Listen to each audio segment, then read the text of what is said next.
Meryl, I hit the live stream button, so we're live whenever you're ready. Okay. Okay. All right, everybody, let's,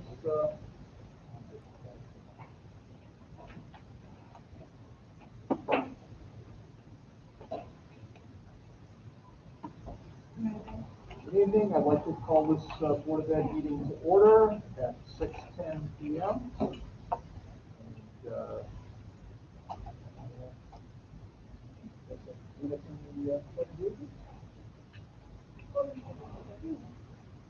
And,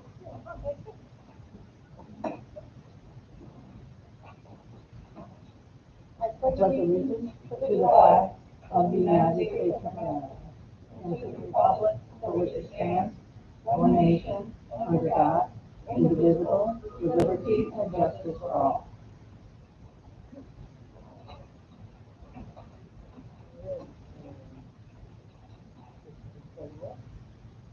Mr. Merrill K. Yep. Mr. Nicholas Murphy. Here. Dr. Violet Jimenez Sims. Here. Ms. Monica Dawkins. Here. Mr. Anthony Kane. Ms. Annie Parker. Here. Ms. Diana Reyes. Here. Ms. Nancy Rodriguez. Ms. Gail Sanders Crown. Here. For the record, Miguel Porter has work, and we extend our birthday greetings to Mr. King, who celebrating. All right, so now let's have a moment of meditation.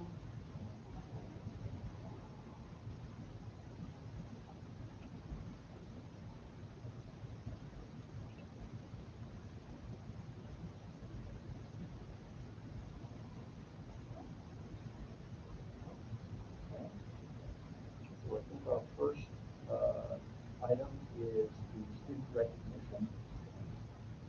Thank you. Leona Clerkin, if you would like to come on now. We're talking about the student recognitions for our art partnership and also for CADE. Just confirming, because it's very hard to hear, you're talking about Untitled, correct? That's correct. Okay, thank you. I will be presenting a tab.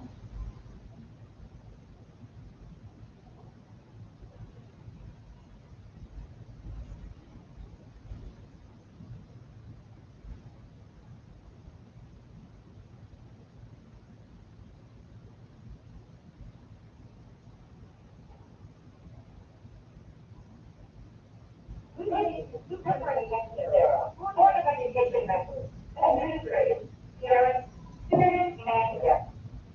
I truly understand it is one of the hardest difficulties of nutrition. This district-day relationship was established in 1983. I should say, as many know, as a veteran community, when I was Tokyo, you know the Hollow, metropolitan area. In that great area, the Board of Education, can you please mute yourself? For their art show, if you can. I extend the invitation to all the art teachers, based on our expectations, which include children ages 6 to 13, pictures and design using any materials, with about 10 pieces meant for display. The student pieces were selected and matched by their art teachers. Our student superintendent, in turn, sends a lovely thank you letter to us and a token of appreciation to each child. The artwork and tokens of appreciation were sent to each child at their school. In February of 2019, we had a delegation here from a student in New Britain. This photo shows a display of artwork in New Britain City Hall during their visit, which helps to celebrate our 35-year sister-city relationship. Tonight, we will recognize those students and teachers whose artwork was on display in Akatsuki, Japan in January 2020 as part of our sister-city relationship. Due to the COVID-19 pandemic, the students' grade and school represent last school year. Jolie Medina, Wally Elementary School, grade 3, art teacher, Mrs. Hamilton. Jasmine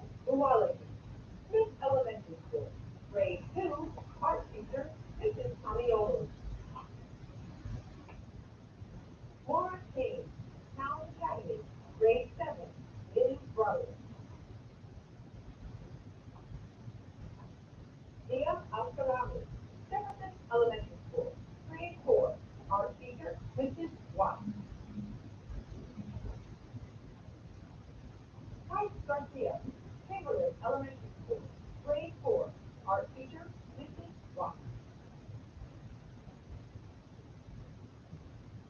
Dalton Medina, De Loretto School, grade 1, art teacher, Ms. Romario. Alendali Quintana Diaz, Lincoln Elementary School, grade 5, art teacher, Mrs. Stewart.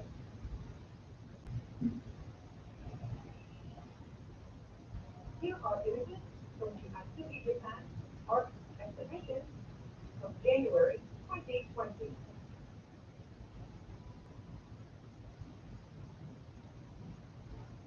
Congratulations to all of our students and our teachers. And thank you all for your support of the Britain Sister City.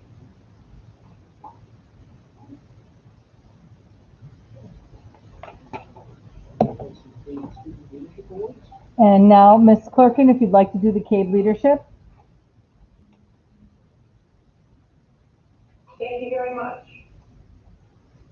Last year, we selected a male and female representative to be honored with CABE. First, I'd like to recognize Miguel Porter. Miguel Porter attended Howe's Academy and was active in his school community. At Howe, he was in the string orchestra as a violinist. For the past 2 years, before he went to high school, Miguel was a member of the Howe's cross-country team and was on the boys basketball team for 8th grade. Every Wednesday, he tutored a 6th grader to help with mentoring, homework, and organization. Miguel was an active member of the school community, helping teachers and his principal by decorating bulletin boards, taking chairs down daily before school, and was a part of the Scholastic Book Fair team, helping with setting up and organizing the book fair kickoff. Outside of school, he played soccer in New Britain, both indoors and outdoors. Miguel is interested in animal science and writing. Miguel is currently a freshman at New High School. Next is Sandra Jacobowski. Sandra Jacobowski was an 8th grade student at Howe's Academy. She was a part of the House Strings Ensemble and mentored students that were struggling with their grades, organization, and tutoring support. Sandra was a serious student that spent much of her free time studying or improving her grades. When not working on school, she played volleyball and participated in martial arts. After graduating high school, Sandra's future plans are to go to either UConn, Harvard, or Stanford, so she can become either a lawyer or a dentist. Sandra is currently a freshman at Great High School. Thank you. Okay. I think we're now ready to move on to public participation. We have some people on the phone. So the first number we have is a 203 area code that ends in 57. Excuse me, Harold? I'm sorry to interrupt. Does De Loretto also have CABE recipients? Because the De Loretto staff is going to speak about it. Oh, okay. Thank you for pointing that out. Before we go into public participation, we have people from De Loretto that we recognize. So students from De Loretto that are being recognized for the CABE Award, is that Ms. Clerkin or will that be Mr. Ortiz? Mr. Ortiz. Go ahead. Yes, right now? Yes. Yes. Okay.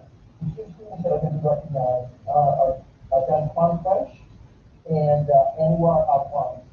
And I'd also want to recognize 3 of the Sue, as well as Ms. Butterfield, for both of these nominations, for both of these elections to be selected by the award.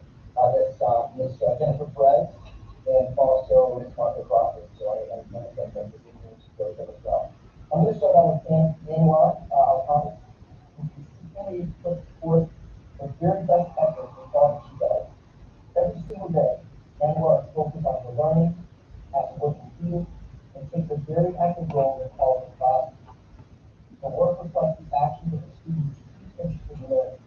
She's reflective of comments and suggestions made by the teacher and makes a cognizant effort to apply these to her future work. She goes above and beyond all of the assignments.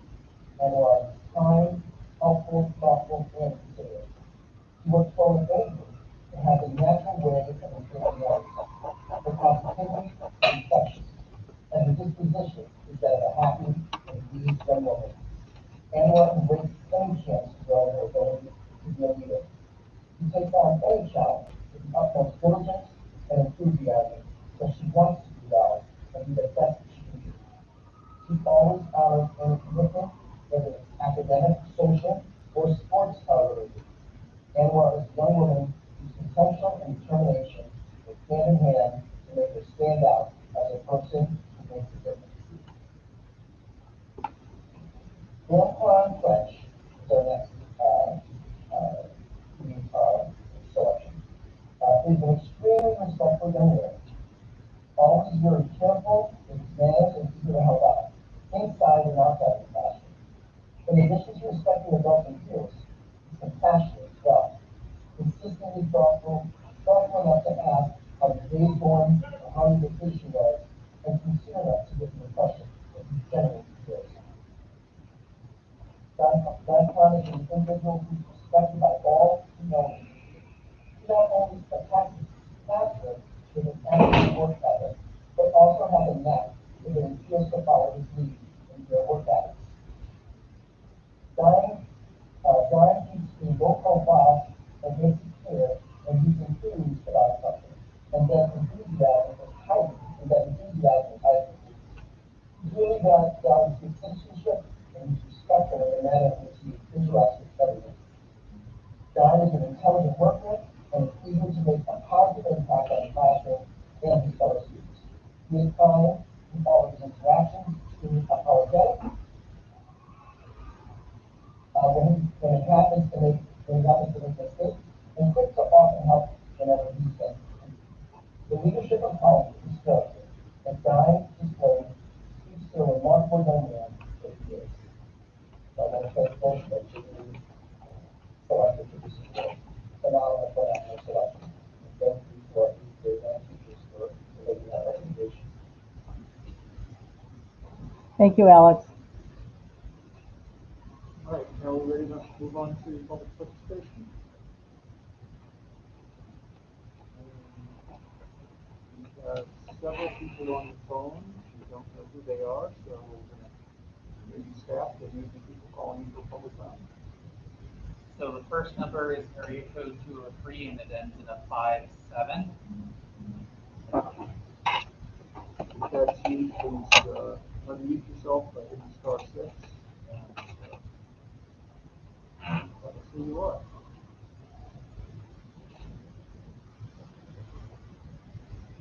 Mind if I just repeat it? Yep.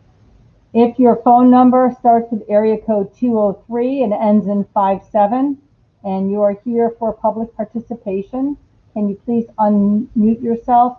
*4. Six. *6. Okay.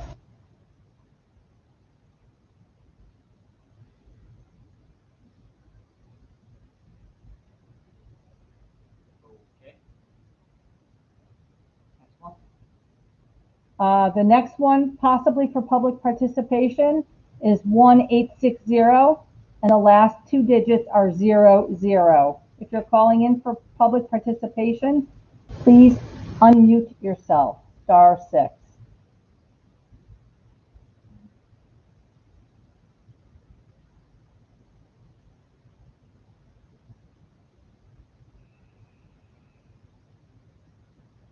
Move on. Yep. The next one I have is 1860. The last two digits are 18. If you're here for public participation, please unmute yourself.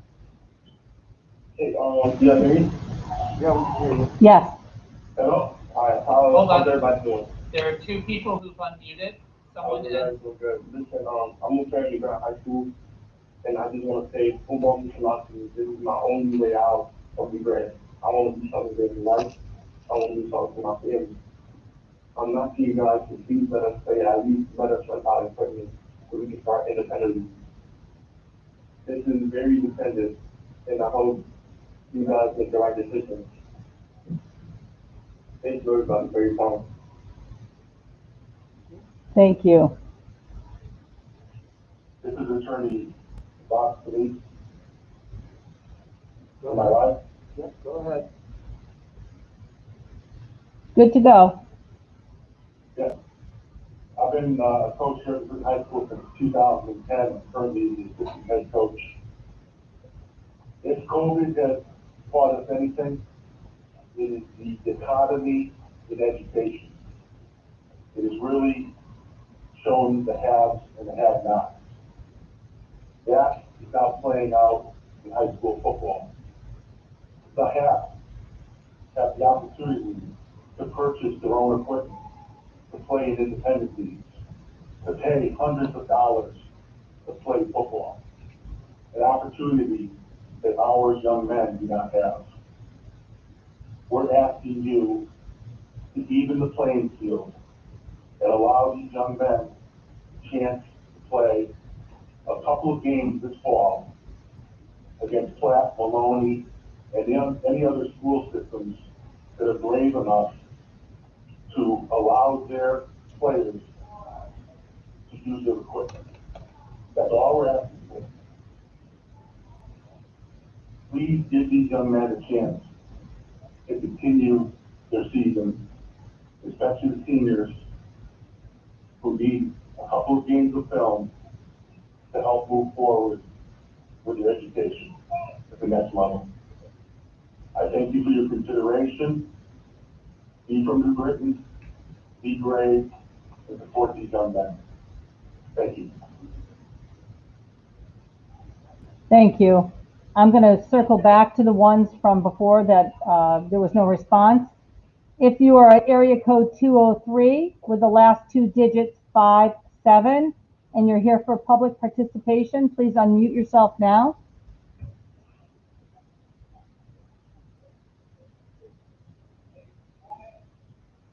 Okay, moving down.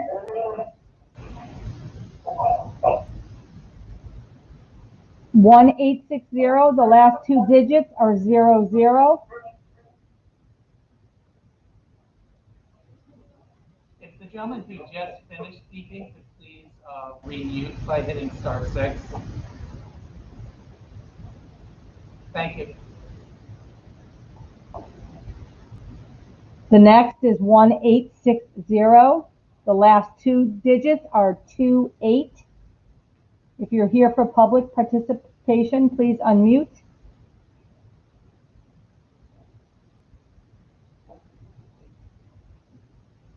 Unmute by hitting *6.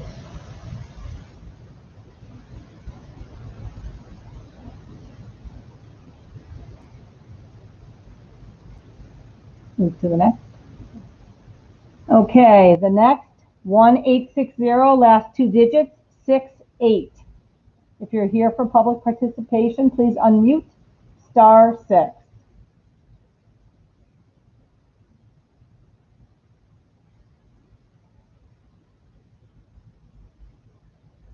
The next 1860, last two digits 81. Please unmute *6 if you're here for public participation.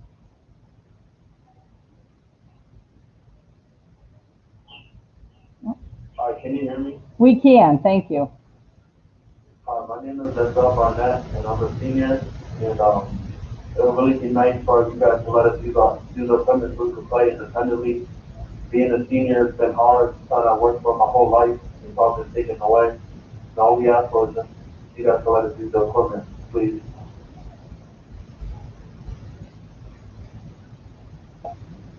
Thank you. And if you can mute yourself again, please. Thanks. Kristen was reminding us to ask for name and address. I'll do it going forward. And the last person I have for public participation, 1860. The last two digits are 83. If you'd like to speak, please unmute yourself, *6.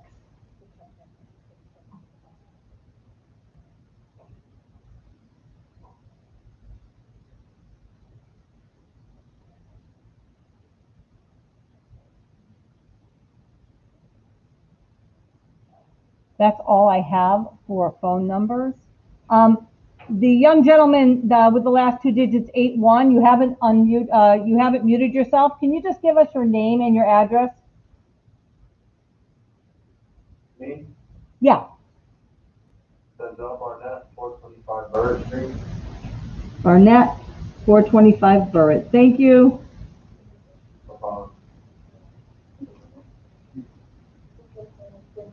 Yes. Barnett? No, but I thought he said 37 or 45. He said 37.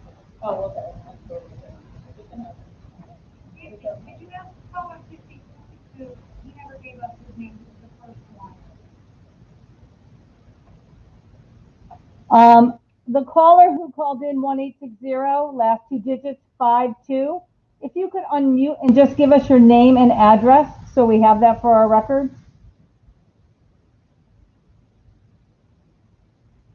Okay, January 50 Rocky Hill Say your address one more time. Avenue. 50 Rocky Hill Avenue. 58 Rocky Hill Ave. All right, thank you guys. Thank you. And then the, I think the 18 number was Attorney Scalise. You got that? That's it for public participation. You just had somebody, is that 28, this one? 04 join. 04 vote. Okay. Okay. I'll try that. If you are here for public participation and your number is 1860, the last two digits are 28. Please unmute yourself, *6.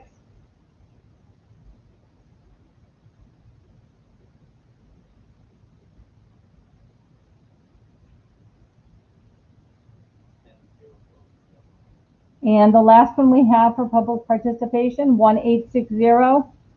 Last two digits are 04.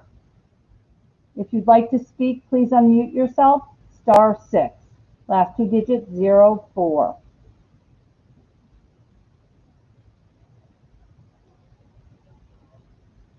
And we just had a new one come in. Yes, just joined. Do you want to just do like the last call? Sure. Hey, Miss, excuse me. Yep. Yep. I have a son that is having difficulty. He would like to speak. Can you speak to my phone? Sure. All right. Thanks.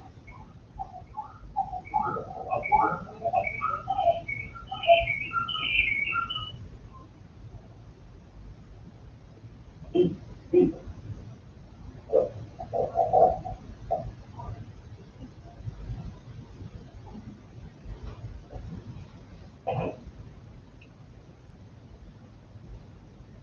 Hello? Hello, we're here. Hello, my name is Emmanuel. I'm a senior, and all we're asking for is if you guys can allow us to use the equipment so we can have an independent season, because everybody here has been working extremely hard, and we have one goal at least to have the game, have some film for our seniors so we can process to go to the next level. So Thank we're you. asking this one chance to let us use this equipment so we can really show what we actually believe in, and it's football. Thank you for your time. Thank you, Emmanuel. Can I have your last name and your address on? Emmanuel Madera, 469 Stanley Street. Perfect. Thank you.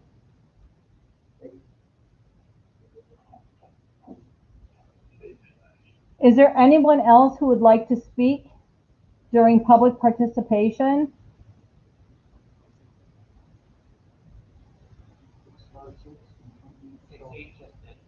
Hello. Hello. Hi. Hi, Yes.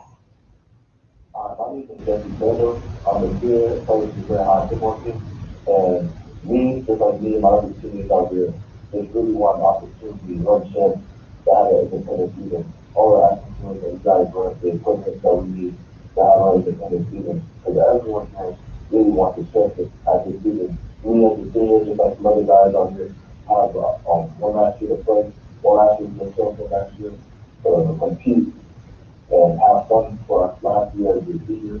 And all we're asking for is one opportunity to change. Thank you. Thank you. Can you give us your last name and your address on? My name is Jesse Taylor. My address is 939 West Main Street. West Main. Yeah, can you repeat your last name? Sorry. TAMDOH.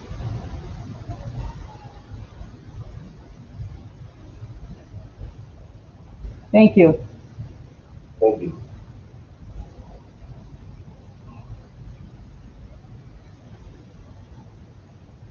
Good to close?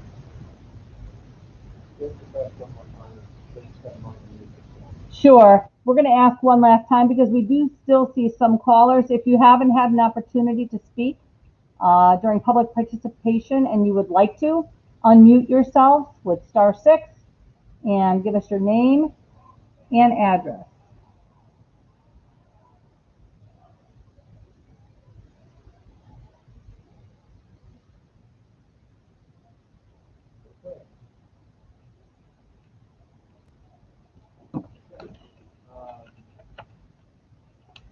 We will now move on to the superintendent's report. Thank you. I'm going to speak loudly. It's not too hard for me. I hope the people in the audience can hear as well. Not surprisingly, my first update has to do with football. We have done a lot of talking to the coaches. There's been a lot of counsel from CIAC. Mr. Porter was here also to speak with me, alongside me. And while we will fully participate in what CIAC has recommended or the schedule that they've put out, I actually forwarded to all board members. I think it was today, it might have been yesterday. We will be participating in that. There's just a few points that I want to bring up. We had a really good meeting with our head football coach last Friday or Thursday. And a few things that were said, not only by the callers, but just I think as an urban center have resonated with me, is one, the governor did not call off football altogether in the state. If he did, we wouldn't see PAL, we wouldn't see the junior Canes, we wouldn't be seeing all of these teams continuing to play. I had the opportunity to go to our first soccer game on Friday, which was great to see the kids on the field. But again, a contact sport. And when I think about our leagues that are playing that are not affiliated with the school district, we have children 10 years old, 12 years old, 14-year-olds playing. When it comes to high school, they stop playing because as a school, it's important that we follow what CIAC say. However, there is a way for any of our kids in the city who fall between a certain age to be able to play football. That does require funds. It requires them to purchase equipment. And this is where there are some inequities, because across our state, there are several towns that are opting in for this club-like football that's unrelated to the school district, but there are also funds that maybe come more readily to some families than others. So in terms of leveling the playing field, our head football coach came and asked, could we loan our equipment to the junior Canes so that students or residents of New Britain who fall within a certain age are able to use that equipment while they're playing for the town. It's not school sanctioned. It would not be school sanctioned. It would be us loaning our equipment to the students or to the junior Raiders or junior Canes, in place of playing football here. And the third thing that I think is important, and a lot of our football players, after speaking with Mr. Bodie, have opted to go to other towns and play because there isn't an age bracket right now that they can play in here. But our town is willing to open that up for any young man or woman who wants to play at that age group. Rather than them going to other towns where we don't know the other students that they're commingling with, and cohorting is important to us, it would make sense that we allow or we loan our equipment so that any student who resides in New Britain has an opportunity to play a full game. I'm going to turn it over to Lenny now. Football is not my number one, so I know very little, but I do know how to advocate for kids. And I think it's important that they are able to, like our soccer players, like our volleyball players, get out there and be able to play together. Go ahead, Len. This is a touchy situation. because it really does go back to the haves and the have-nots. In Connecticut, for example, Fairfield County has about 10 teams that the school didn't loan them the equipment. The parents or the booster club bought the equipment for them. So they have, under the midget football program for Fairfield County, they now have what is called a U19 league, so that they can play against each other and have an 11-on-11 football games and have a season. The only school in our area that's currently lending equipment is Meriden. Meriden has agreed to lend equipment to the student athletes of football players of Platt and Maloney under the sanction, and they will play under the sanctions of their midget football program in town, the town of Meriden. Southington and Glastonbury have not loaned equipment out because, again, their booster club and their parents have purchased equipment for those kids. So they are forming their own little teams. I think that, it's an opportunity. You've heard those young men speak. It's an opportunity to kind of even the playing field a little bit in allowing our student athletes of a certain age to play organized football under coaches that we know and coaches that they've already worked with. They're not going to some renegade program and taking their chances with, whatever equipment they could scrap up. So I think it provides our players an economic opportunity that our athletes might not be able to achieve if we don't lend them the equipment. Meriden did send over to us a copy of the waiver that they received, that they issue to every parent to sign, and they sent over a statement from Shipman and Goodwin that explains the legalities of it. New Britain High School would not be a part of the running of this league. I would not be running and setting up games like I do for, you heard volleyball out there tonight, and soccer that Nancy spoke of earlier. This would be something that would be run by the junior teams. We do have, and you got that schedule, we did get a schedule of 7-on-7 football, which we've already reserved the stadium for the next 2 Fridays. But 7-on-7 football is really eliminating the linemen. So all your big guys that do the blocking and the hard work up front, they get left out. And it's just the quarterback and the receivers. So that's really all I have for you. If you have any questions, I'd gladly answer.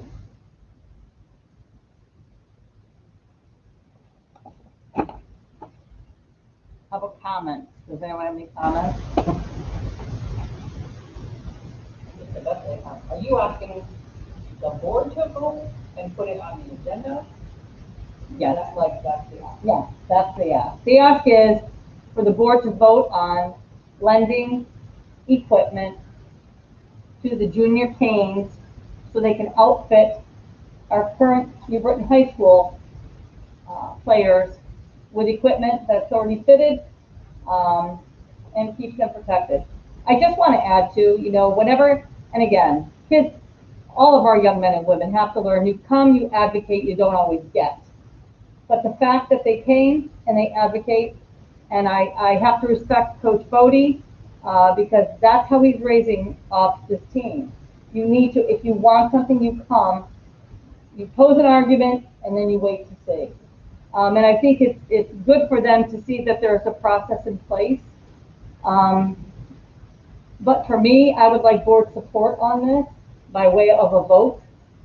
It's not a decision that I'm taking lightly, and it's not one I want to make alone. And then by, I don't know the process, the first year, Mr. Gary, but at what point can we put this on the agenda for a goal for action? And I'll make it would be a simple motion of allowing our kids or borrow our equipment for the future. It's just a simple motion. We have the paperwork from attorneys, it's process wise. Process wise, the most appropriate place for it would be under new business after when we have other businesses that law, to make sure that that which is already on our agenda and make sure that it's dispatched. But it's a motion that technically can be made by anyone at any point that requires to add it up to the agenda. But they get that so yeah. Just because, I don't know if any of you know that most of our young men are standing outside and they probably have homework that they need to be getting. So, get that out there. I know. And it's a question of the just.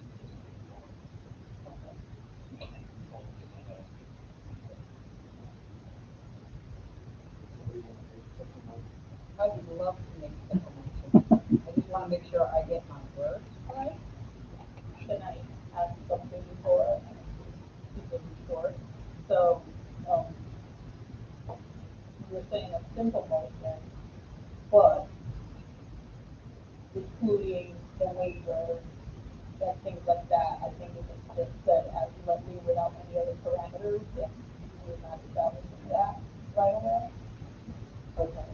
And I don't know if I was waiting till after the motion or whatever, if I asked now. So, to sort of take the liability off the district, yes, this is just equipment and it's going to, the junior team. Are any of our staff also working with them there? Does that add a layer of possible liability? They can't be working under It the would title. be, they would be working with their students, but it would not be under the auspices of New Britain High School. It would be under the Junior Canes U19 team. So they So- wouldn't be seen liability-wise as an agent of the district. Correct. That's correct. They'd be unaffiliated They with the would be- district while they're on their Yeah. turf. None of these games or competitions would be under the auspices of New Britain Public Schools. Okay, so you have a motion to add an item to the agenda. You didn't make it. I didn't make Okay, it why yet. don't you make that, because that's really the first motion you get. Okay.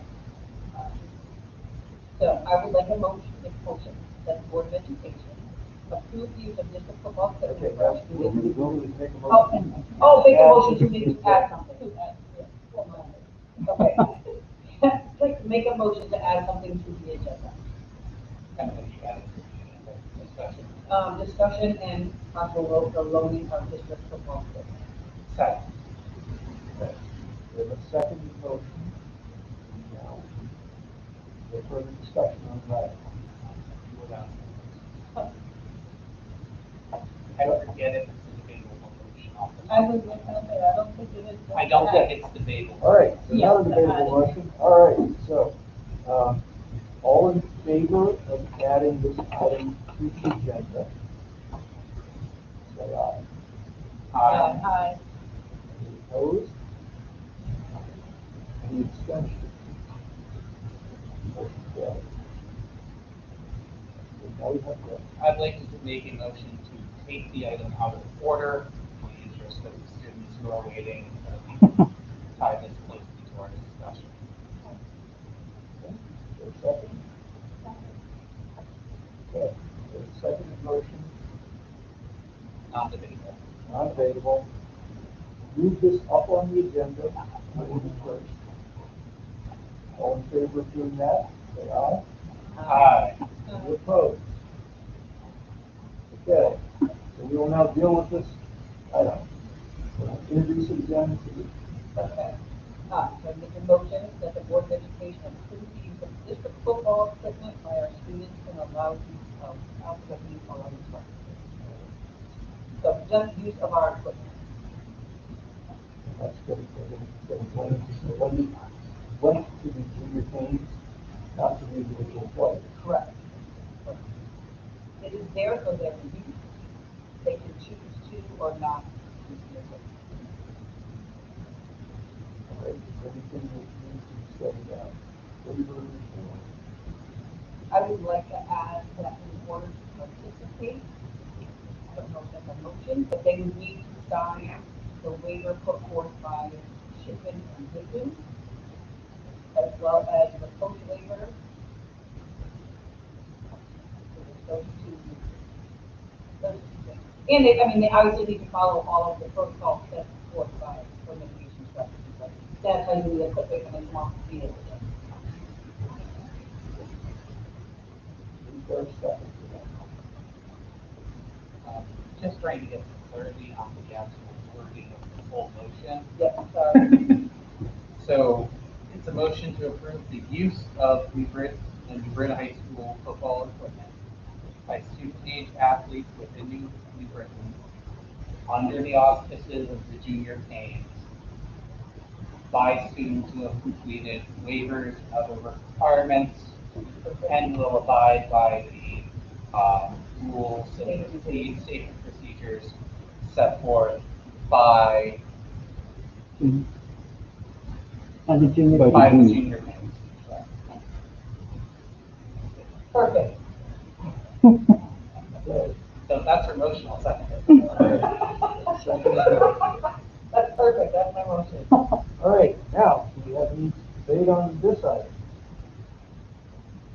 Anybody? I do just want to reiterate that football is not banned, right? It is considered a high risk, but it has not been banned. And these kids they will find a way to play. Some of them have. Our more affluent towns are playing, and they are independent. Our neighbors, Meriden, their board actually took it up and voted 7-2 to allow them to compete. Yes. Mr. Porter would like to add Yeah. something? I just want to give you a little information from my point of view. I have parents who have children that are in 5th and 6th grade and are playing for the junior Canes or for PAL. Every afternoon or every evening, they go down to the field and they play. They either go to Osgood or they go to the PAL field and they play. And I have a parent that calls me, a few of them that have called and said, hey, how come my 6th and 7th grader can play, but my son who's a sophomore can't play football? How come? It's a tough explanation, and it's hard for them to understand that. And, you know, I think this will give them just a little bit of satisfaction.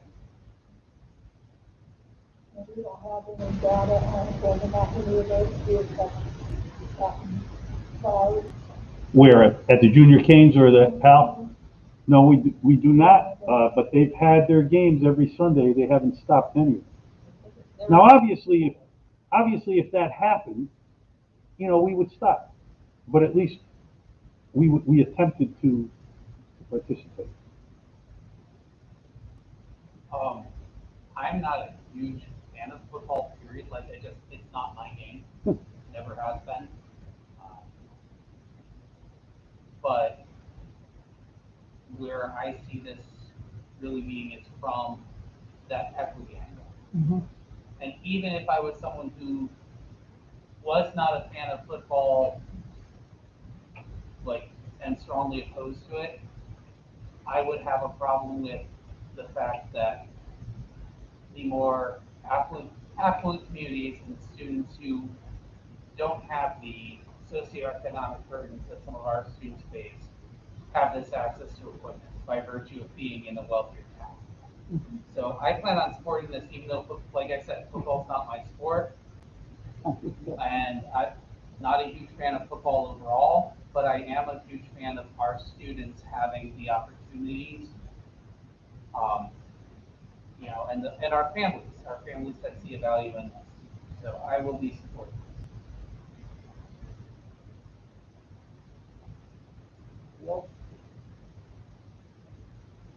In terms of COVID data, because I think that matters too, right? So town by town, these are the towns that are playing.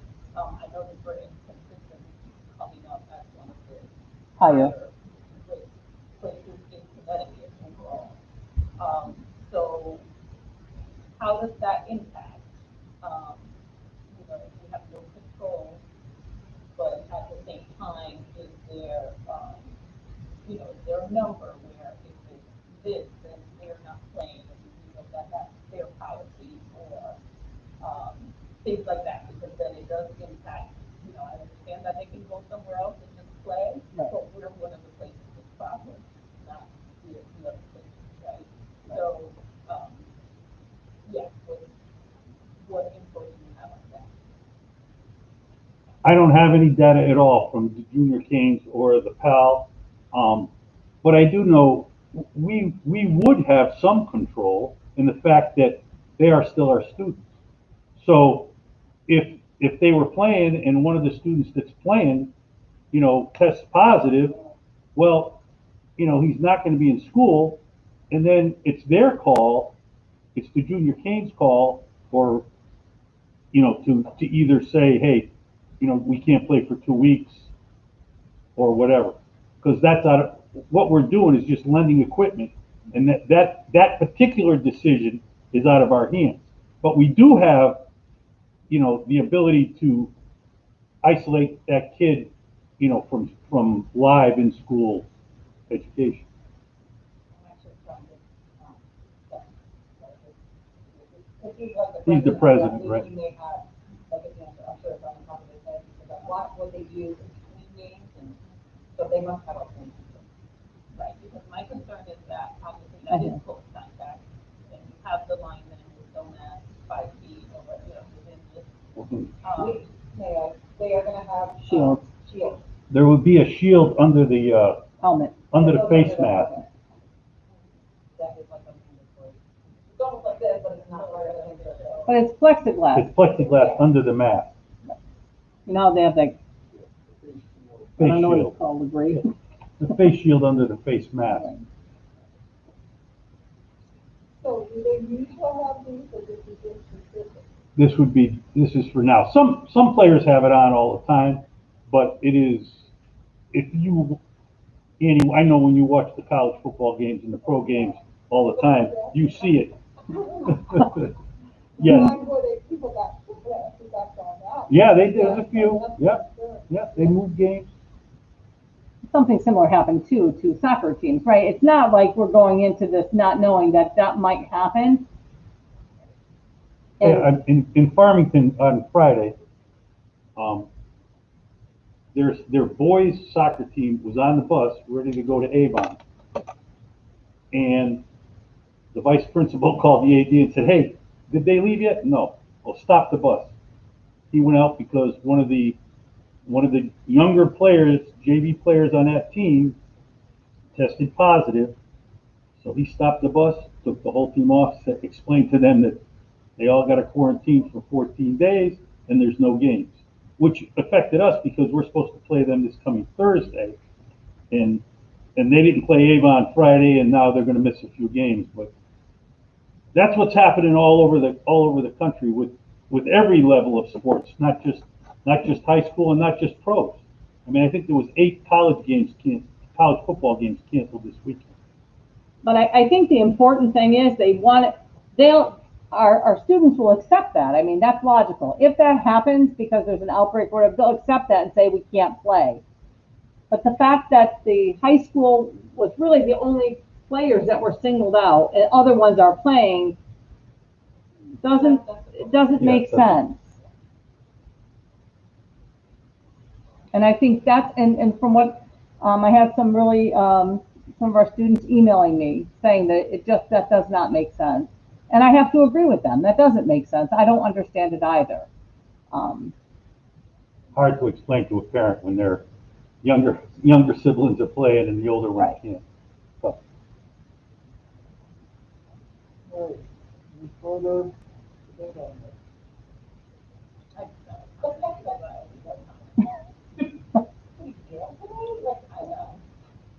So, I mean, from the standpoint of liability and this and that, which is where we're at, which is the piece that falls on us. Mm-hmm. You know, I get your explanation, you have the waiver, and, you know, I'm for people doing whatever they see is fit for them.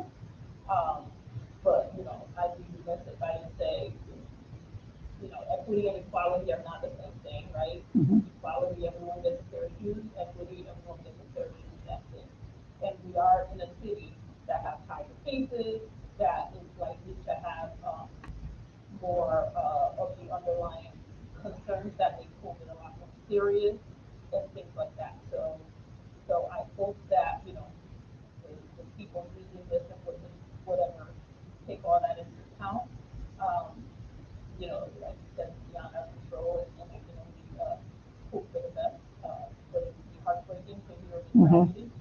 Um, the other thing is that between the emails and even some of the calls, I've heard things like, this is my way out of Britain, and that's like beyond heartbreaking, for the narrative of the students to be that success is getting out, Mhm. of where you are, right? We all stand here successful, though most of us who are still in the city, for a reason. So it's awesome to see that the students are being empowered to advocate for themselves, and that's something that I'm 100% behind. But I hope also that the adults, um, you know, who deal with them, sort of, address that narrative a little bit different about what success is and how football can obviously get them there. But the common, like, get out of the urban, Mhm. space is just like, you know, it's heartbreaking, Mhm. to hear that. So I just want to put that all out there so that my heart and mind is, good to go. Mhm. And that's it. I just want to say, I have a real concern, I'm more concerned about something happening this year. Mhm. And I don't feel, I don't know the people who are running these programs. I don't know, what their limitations are, and, how far we want to go, how long are we going to go. If something happens, sounds like we're not having control over saying that they should stop playing, that we have to come and say on that. I'm just not comfortable with that.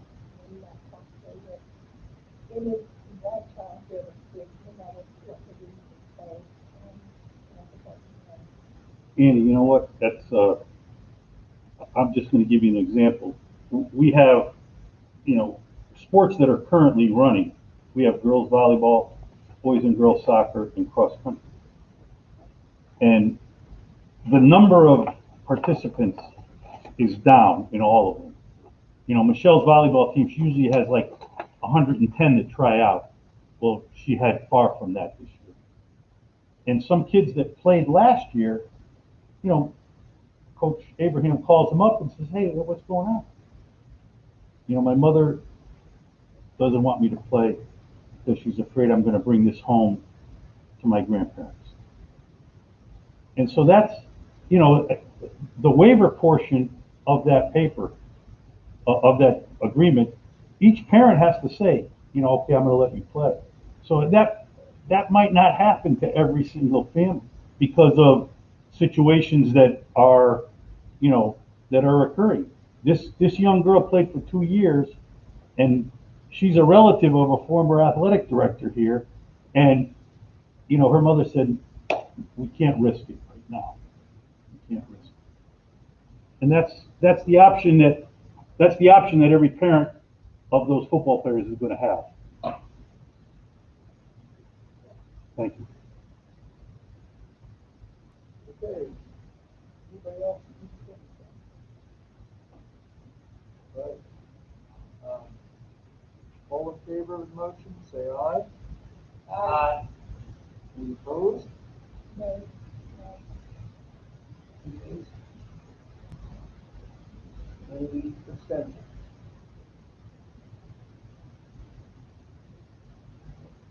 I request a roll call vote, please. Just for clarity. Mr. Gay?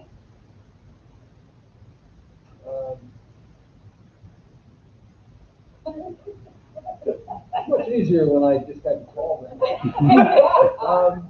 I guess I am nervous about this because we have the fourth highest COVID rate in the state. And, this just feels like we're, giving our students an out to get around, public health concerns. So, I'm gonna vote no. Mr. Mercier? Aye. Dr. Sims? I'm abstaining. Ms. Wilkins? I vote no. Ms. Parker? no, Ms.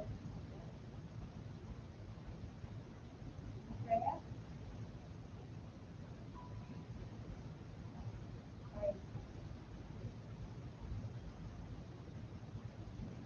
Ms. Anderson? Aye.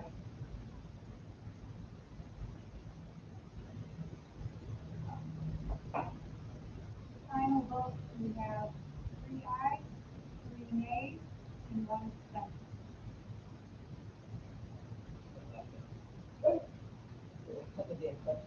It fails because it's a tie. That's what I'm saying. How do you know that?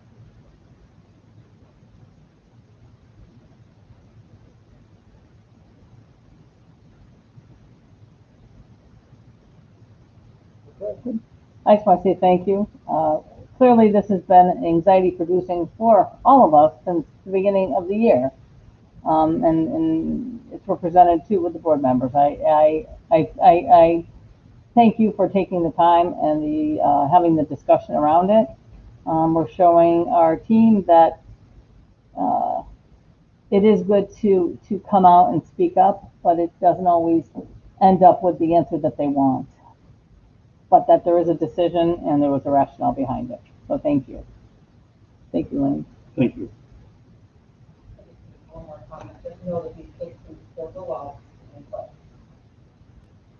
So, what we did really just wasn't safe. I do have a little bit more on my superintendent report. Is that okay? What I gave you this week is, and I also have Mr. Taddeo on call if we need to ask him specific questions. But part of the report was to just show you the meals that are being distributed on average on a daily basis. And it's pretty simple to read. There's breakfast and then there's lunch. And it goes by cohort A, cohort B, and remote. And you can see that by school and what our total numbers of distribution are each day. And then also we have started the weekend remote feeding again. We got the waiver. And so New Britain High School and Smith are our 2 sites for the weekend to feed the students. And we're giving out about 1,300 on our weekends.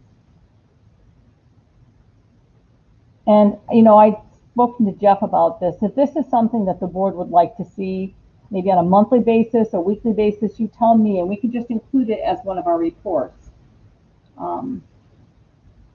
Just so we can keep our pulse on that. Any questions on this report? Looking at this, it's 5,500 breakfasts out of our 5,500 in remote and so we're talking about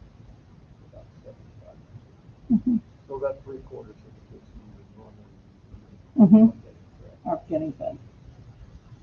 That's correct. And also, just to add on to this, I, in cabinet today, did meet with my cabinet members. We are working on a really short presentation for our families that will be going out individually from each school. And it's really to go over with them some of the city services that are available in terms of shelter, housing, feeding sites, etc. It's taking what the city has put together and just touching base with our families. We did want to kind of standardize it across our district, but we understand the importance of a building leader and possibly a board member. We'll be setting those up for the end of October. We're going to be working on it this coming week, bringing it back next Tuesday for cabinet to look at those slides and having our admins just have some input. And again, it's really for all of our families to say, here's what we've done so far. Is there anything that you need that we can provide for you? Here are some services available to you also. You know, as we continue on now in the 7th and 8th month of the pandemic, there are people who are, you know, constantly facing housing issues, food shortages, etc. We want to be sure that we know who those families are because they can't come into our buildings really. So we're going to kind of go out to them. We have stopped home visiting. I stopped that this week just because we are seeing an uptick and we're trying to be as pure as we can and you know, stay within our bubble to make sure that we're keeping staff and students safe. But we are planning on doing this at the end of October. So I didn't know, Mr. Gay, if you wanted to assign board members at one point or another to maybe partner with a building admin toward the end of October and be on that town hall meeting, just let me know. Yeah, I think that would be good. I had gotten a list on from what the city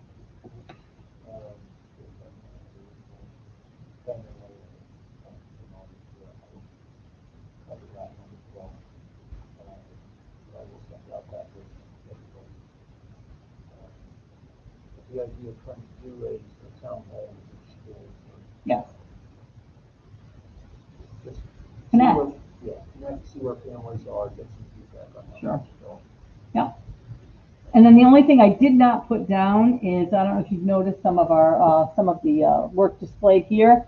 We do have the Commissioner of Education and the Governor coming here tomorrow because it was 3 years ago that our education pathways in the Public Service Academy, we partnered with Educators Rising, which is a grow your own teacher model.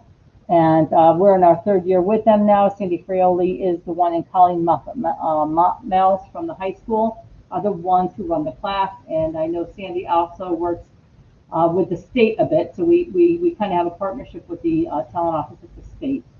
And so they're coming here to see one of our students will be speaking tomorrow to hear more about Educators Rising. And I think they're rolling it out to 8 or 9 other districts in the state. So anyway, but we are the veterans here now, so that's a nice visit, right? They'll be here. So anyone who's available can be here for 12 noon tomorrow. And that's about it for my superintendent report this week.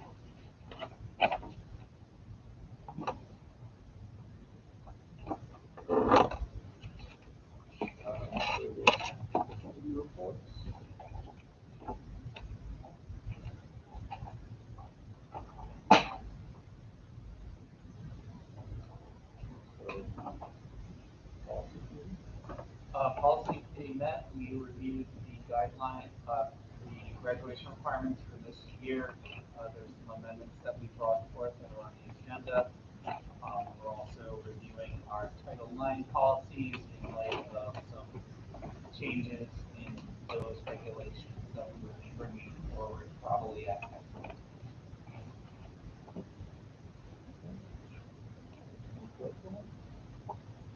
We had a combined meeting with finance and got presentation of an update on the district-wide curriculum overhaul because that is on the agenda for approving the funds to continue that work as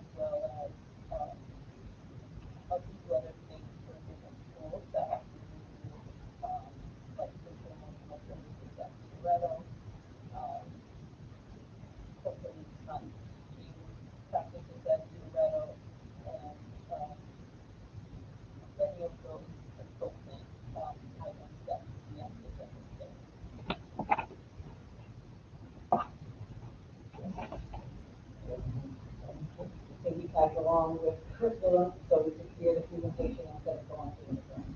So that's basically what, um,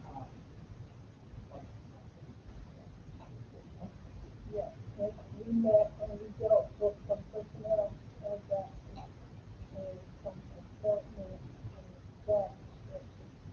And those items are here in some of the.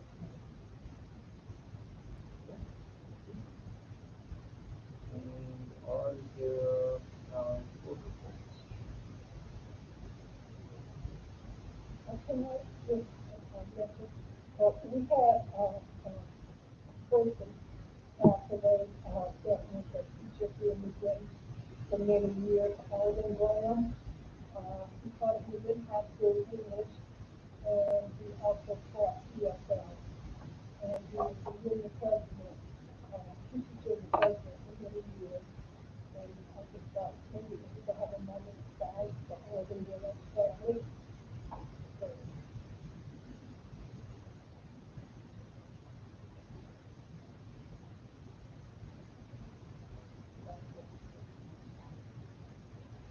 Any other board reports?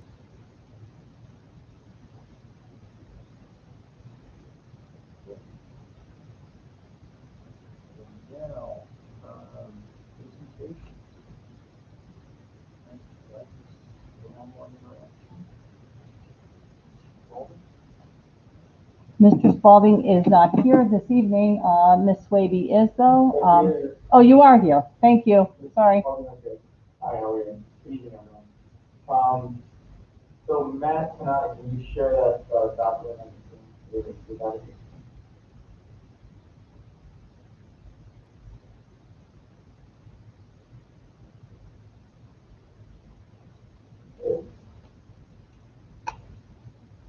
Okay, so, folks, so as you're probably aware, like other districts, we have our share of, some folks being, appropriate or frustrated, but I'd like to just say kind of frustrated, um, beginning of the year, not being able to log on, with frustration, and some folks were, not appropriate at all times, during interactions on the online platform. And so we reached out to Shipping and Goodman, and they provided guidance to other districts, so they've done the same to us. So we have, an outline that we shared with you, with the board, recently, beginning of the year. And we just added, a couple of, pieces to that, and this is what Shipping gave to us. So it's just an opening statement, and we're gonna share this out, and we go on our website, we'll share it out with families. I toned it down a little bit, I thought the language was a little harsh. But anyways, Consolidated School District is grateful for the support of our entire community. And our students, quickly adapted to please, remember further guidance from the Connecticut Department of Ed, that students are expected to attend school every day, whether they're physically or not. During a learning days, there's expectations to log in. And they engage in classroom lessons. Next slide, please. So this, the language was, starting breaks are expected to. A lot of our families, they're working, people are at home, some people are at home. It's very difficult with challenges. So we're encouraging, and we want to work with them. We're going to utilize our social workers and our teachers to assist our families with doing it now. We have PPT. We want, we know it's a challenge for them, but we don't want to come across as harsh. We want to come across as nurturing. And so we're asking, folks, if families, if they're able to be present and utilize them each day, so that they're engaging in the task. We want parents to help ensure that students stay on schedule and attending classes. Attendance is very important, as you're aware. We want to help ensure that students follow rules and guidance established by the teacher or the implementer of the lesson. We hope that they're available throughout the day to help answer questions that students may have, and encourage their child to have content-based questions to the teacher. We want to aim to provide guidance. We want them to ensure that students does the thinking in the course of they're actually doing the work. We want them to encourage their child to be an active participate in their learning, if they're able to do so. And we're asking them to refrain from participating in virtual lessons and interacting with staff during the lessons, except in an emergency circumstance. We're asking families to refrain from recording the sessions, audio or video. There are exceptions, and sometimes we have to be into that sort, or, that's admissible. And we're asking them to ensure that the students comply with relevant policies set by the board and the administrative regulations. Next slide, please.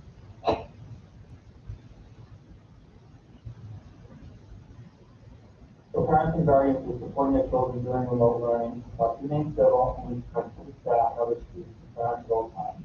Importantly, parents must refrain from disrupting instruction and the education process. If a parent or guardian has a concern regarding their student's remote learning, the parent or guardian should contact the teacher and or administrator privately at the end of the remote learning session to discuss the concern. Please know that when a parent or guardian engages in behavior that disrupts instruction, school staff are directed to immediately end parent and guardian access to the remote learning platform. While student privacy and confidentiality of information is the most important, parents and guardians are reminded that the consolidated school university is not in direct control of individual homes, but the physical location of students participating in video conferences remotely. And we'll have a link to our board policy on harassment. We've had some instances where there's been some appropriate interaction with students, by relatives in the home, and then some parents have been upset with the pace of the lesson, and they've said things, other parents that are on the call, that are on the platform, and to the students and teachers as well. So it's challenging for our teachers, and they are, they're under a lot of pressure, and we want to be supportive of them as well. And it's a balancing act, obviously. Really helps with that. For us, for me, and for our cabinet, in my department, we're going to do our best to work with parents where those frustrations are occurring. And but this does set a bar, and there is an expectation of people to adhere to it. And we're going to help. We have parent educators that are supporting our kids as well, and we're going to be showing them on how proper protocol that you have to step out of the lesson as an emergency. And we'll be providing contact information for our families if they have a concern. They certainly can call us. Again, I personally have dealt with some of these issues at DPPs, and so has my team. And so far, it's been pretty good. And we'll be providing it in Spanish and Arabic as well. Any questions? Just a quick one. These are all students that they're not at like daycares or anything, right? Or like at the Y. It's really hard. I'm sorry. It's very difficult for me here. Do you mind if I repeat what you asked? Yeah. So she's saying these are not students who are currently at a remote learning site like the YM, the Boys and Girls Club, Pathways. This is in the home, correct? That is correct, yeah. These are things. So, and many of these families have opted to keep their child home in remote learning. That's their choice. But then they're frustrated with, what they're paying. But no, you're absolutely right. These are only occurring in the home. I do want to say, I have two grandchildren who are virtual, and one of the problems is, even though they're in a class, if somebody is attending, then it doesn't show that they were in the class. And so we have to end up calling the guidance counselor or somebody to make sure they get credit for it. Because, the daughter gets notice saying that they're not in the class, and we know they're there because I'm still with them. And the other thing is sometimes they get shut out of these computers and they know happen. Mm-hmm. And so I'm hoping those things to be, will get better as time goes on. So I have to see how best they do to be prepared. Luckily, I have one that can help me film. So, she's not family with this thing. So Mark, I'm not sure if you heard Miss Parker, but basically she has two grandchildren. She has two grandchildren that she's virtually teaching at home. And at times they're not even counted in as part of the attendance as a virtual learner. And you know, as a former educator, it's frustrating to her because her daughter will get these notices that her children have not attended school. And I'm going to just ask Jeff Prokop right now. Jeff, do we have that hotline or do we have a helpline for our families who are experiencing technical difficulties? Hi, can you hear me? Yes. Okay, great. Yeah, right now, insofar as we have the parent help method that can be used, you know, either through contacting on a form or reaching out to parent help at csdnd.org. We do in that give callbacks when requested. So I know we have that in. I also know though that Sandra's been certainly Sandra Sanford has been working up other helpline concepts as part of it. But that's currently what we have in terms of those types of immediate ways to get assistance.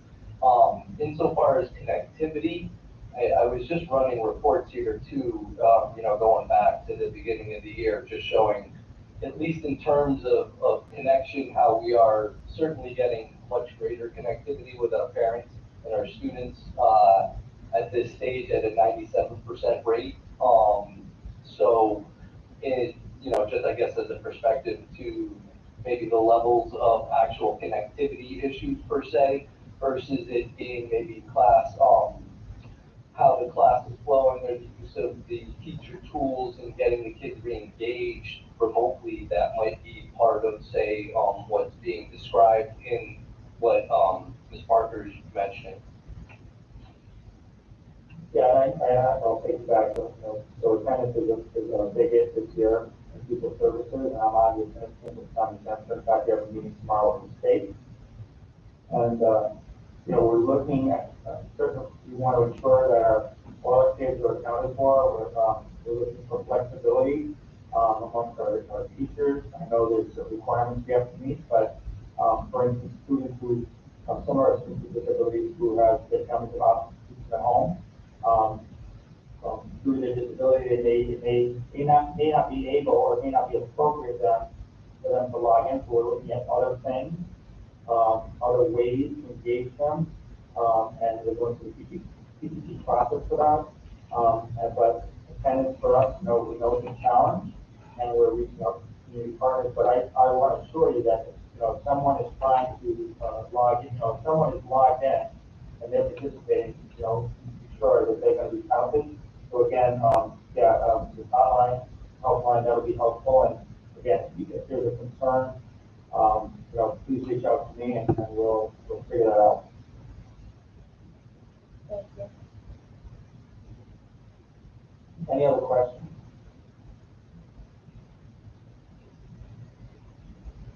Nope, we're good, Mark. Thank you.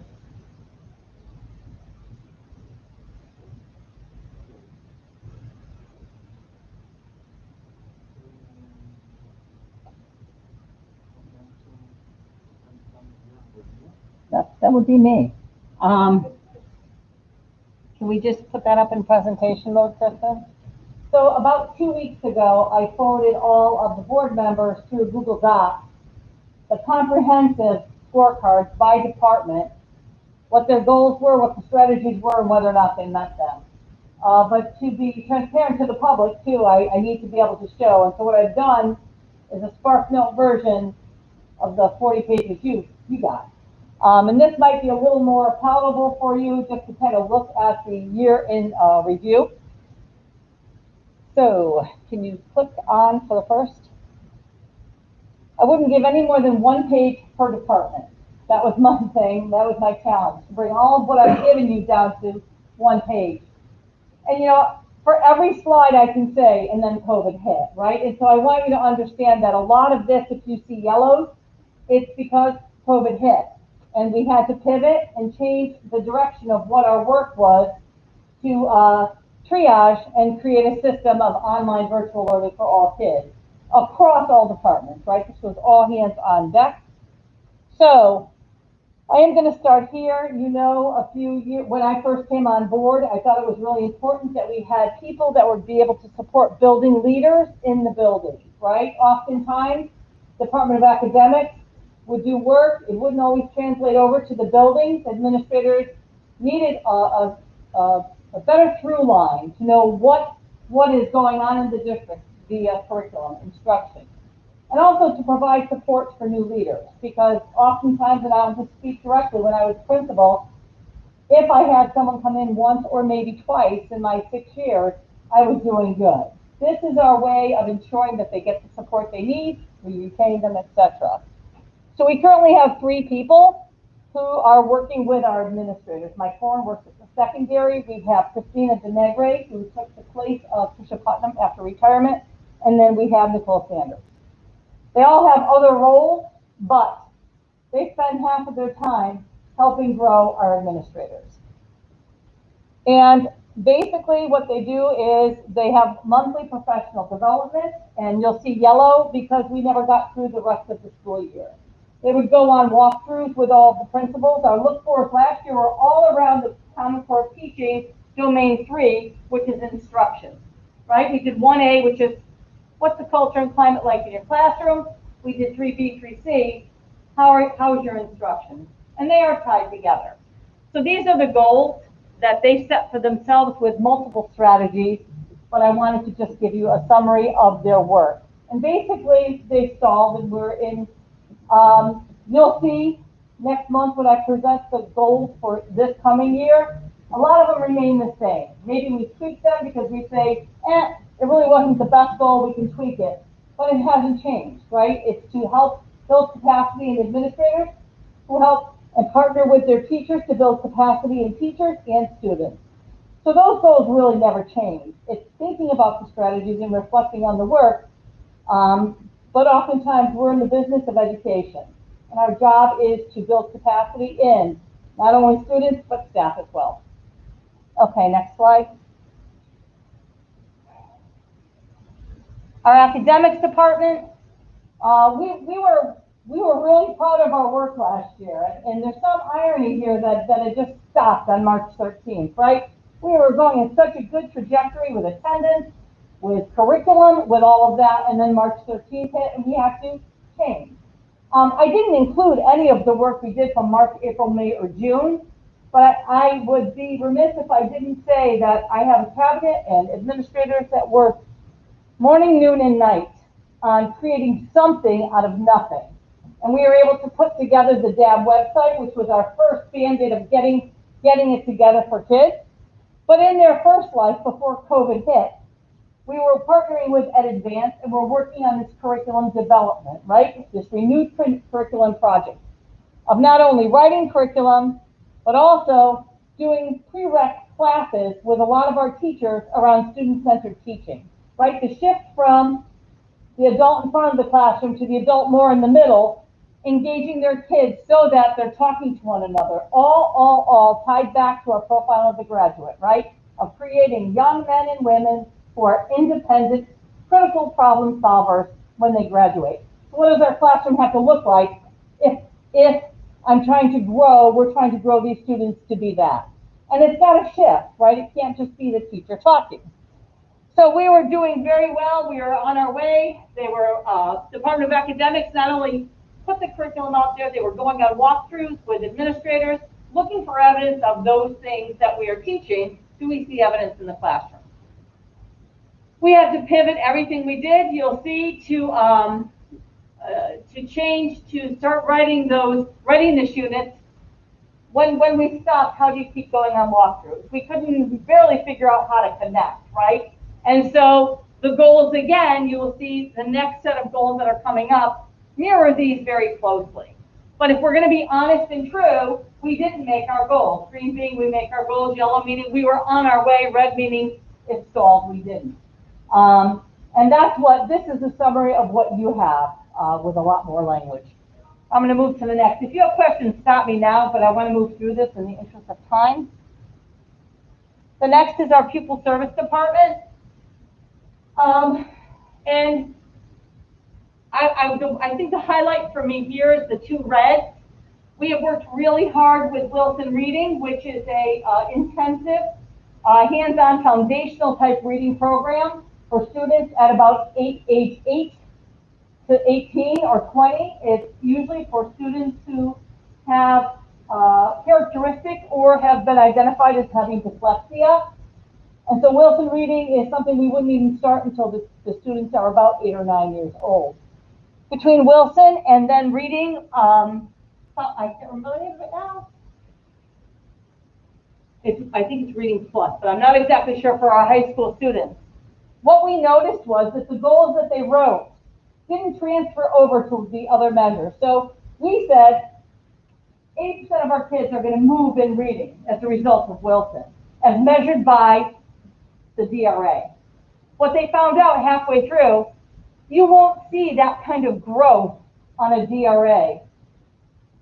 If a student gets to a level 3 in Wilson, you might start to see the needle move a little bit on a DRA because that starts to get into the land of comprehension.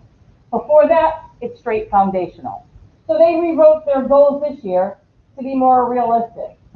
And the purpose of writing goals is absolutely, we want to hit the green on every mark, but you're not always going to, you're just not. So you have to back up, problem solve, think of how you can skin that cat again, and then move forward. And that's exactly what they're doing for next year.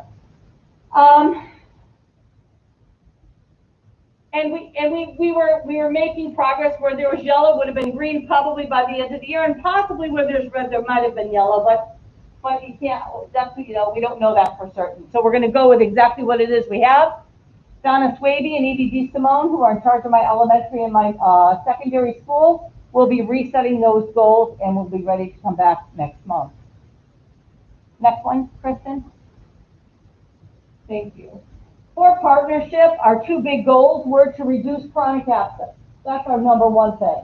We had a couple of strategies. One was that we hired FSLs. And what I really want to highlight for you, up until March 16th, you can see the top box. The only green is our FSLs, because our FSLs had already met their goal by March of that year. And so they are on track to exceed, to go beyond what they said. And that's just from dedication from a small group of 10 or 12 people who are committed to going into the homes, helping our families, and building trust, right? That's what it's all about. So I'm really proud of the work that the partnership department has done. Sandra Sanford, she balances that between writing a lot of grants for us. So they were doing very well. And the other one I wanted to show you was, in the green, this is the impact of after-school programming, right? We know that if we extend a student's day and we extend their year, we can reduce chronic absence. We proved that even with our summer learning program years ago. Extend their day, extend their year, they become more engaged, and then chronic absence is reduced. And that's exactly what happened here. Just showing you some of our Parks and Rec programming, that students who were chronically absent the year before. And so we're very strategic, and we work very well with our city partners next door. Those students that are invited to out-of-school time learning at the elementary level are those students who are at risk, who are already at risk of being substantially deficient in reading and also have a history of chronic absence. And you can see there that in just this 1 year, we moved the needle from being chronic to not be, or to reducing the number of days that the students are chronic. And if I put my glasses on to read the numbers now, I'm going to fog up and so I won't be able to read it. But I'll give you access to this anyway. All right, can we go to the next slide?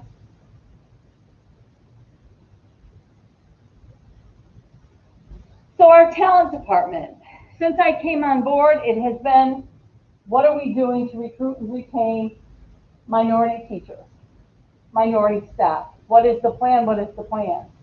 I'm really excited to share with you next month what the plan will be for this coming school year. And I'm sorry we're a few months late, but again, COVID got in our way. We had to kind of reset our buttons for when we did our goal setting. But we did not make any gain with our minority teacher recruitment for this last year. I do feel confident that we will this year with a more solid department in place, Dr. Sanders in place, working as our equity officer. as well as Mary Ellen Manning, and having Stella Sabalas, our teacher in residence, who is helping us doing some of the recruiting through our universities. You'll see 2 universities that are on tonight's agenda as well that he's reached out for and forged a new partnership. As far as staff wellness, we were trying to get our staff engaged in out of school time activities around yoga, different things that would possibly help de-stress, because education today is a very stressful environment. And I think we are on our way. We didn't do wonderful. We had small numbers of people. You can see that more deeply as you look at the pages I provided to you. As far as our finance department, these goals are once again coming up for this year to upgrade in SunGuard and to go paperless. Those are our 2 major goals for last year. COVID hit, nothing happened. They're back on this year to go paperless. We have timelines that Mr. Kane submitted to me to show when this will be done. It should be done by the start of 2021. True, Mr. Kane? Not paperless by 2021?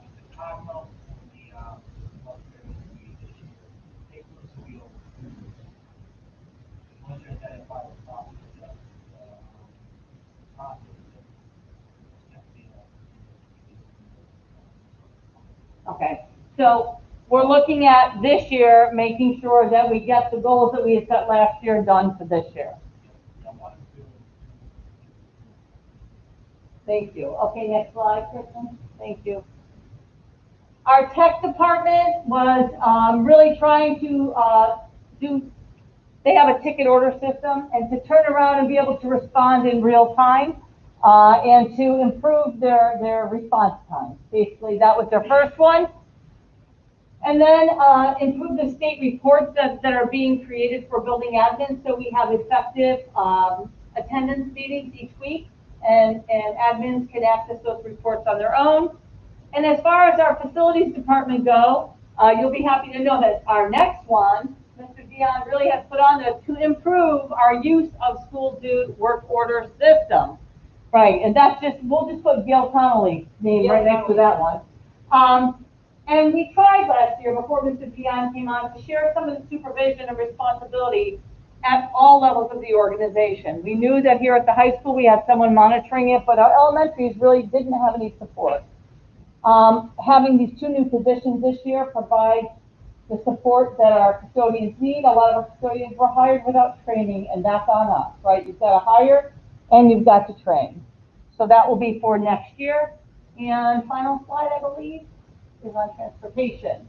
And again, because of COVID, we were restricted in what we could do.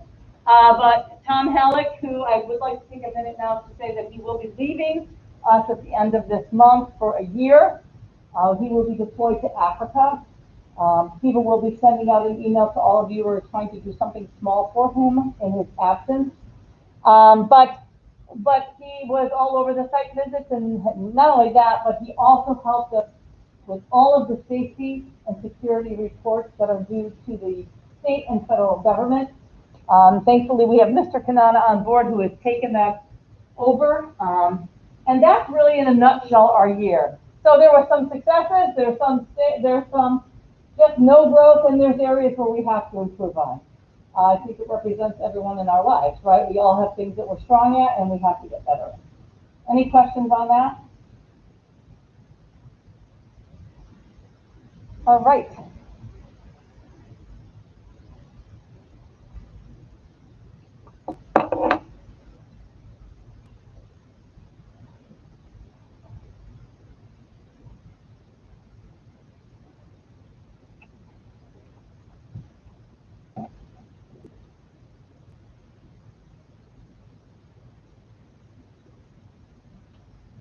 All right, we're ready to move on to the consent agenda. Anybody want to take anything off of the consent agenda? C. Okay. Okay. Any others?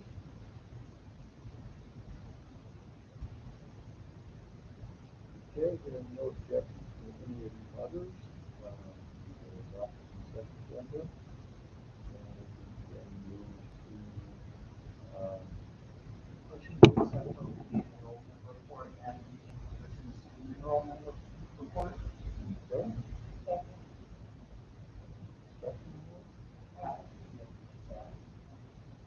obviously I can't open it, so. Right, and so I'm gonna have Mr. Prokop present. This is giving us a snapshot of students remotely. This was something that the board had asked for last month. I'd like you to take a look at this report and see, is there other things that you need or want from this report? So Mr. Prokop, if you could just please present. Or is that Matt going to do that? And Jeff, if you're talking, you're on mute, so I'm not sure.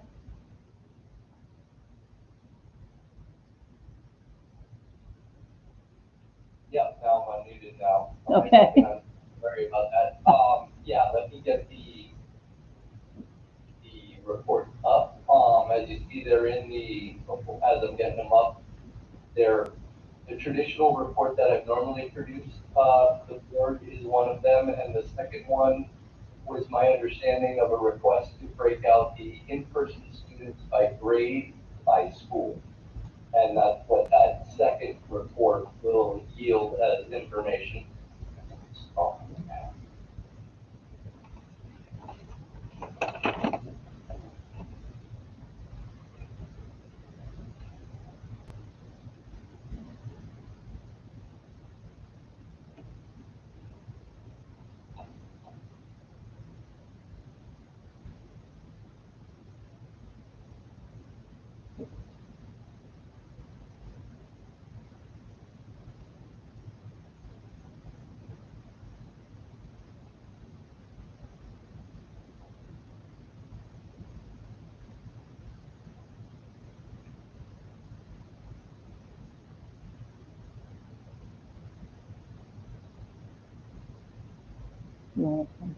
Where are you at, Jeff?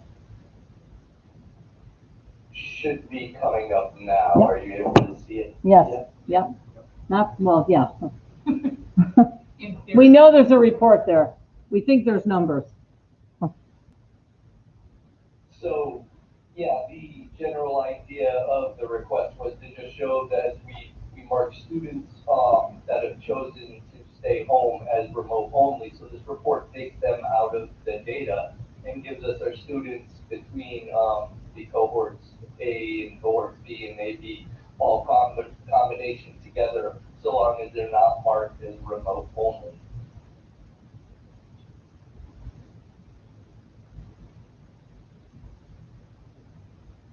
So as you can see from, the total numbers we're looking at of in class, it's 60%, of what we normally see in classrooms altogether as official enrollment. So as this is not an attendance report per se, this is just at most who's attending the schools throughout a week. Are there any questions about this or more specific things you would like to see in terms of reports from the board?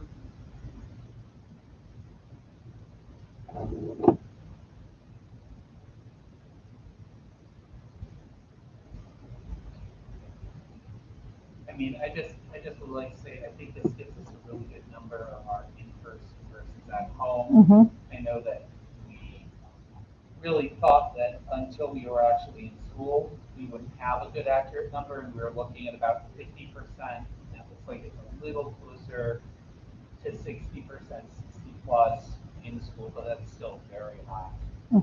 Like 30 to 40% at home, that's still very high. And that's counted with, again, and Jeff right now is looking at a snapshot of, who is logging in, who is the remote learner. And I think you gave the number earlier, Jeff, 98%. And so we are hearing from 98%. Maybe you want to talk a little bit about that?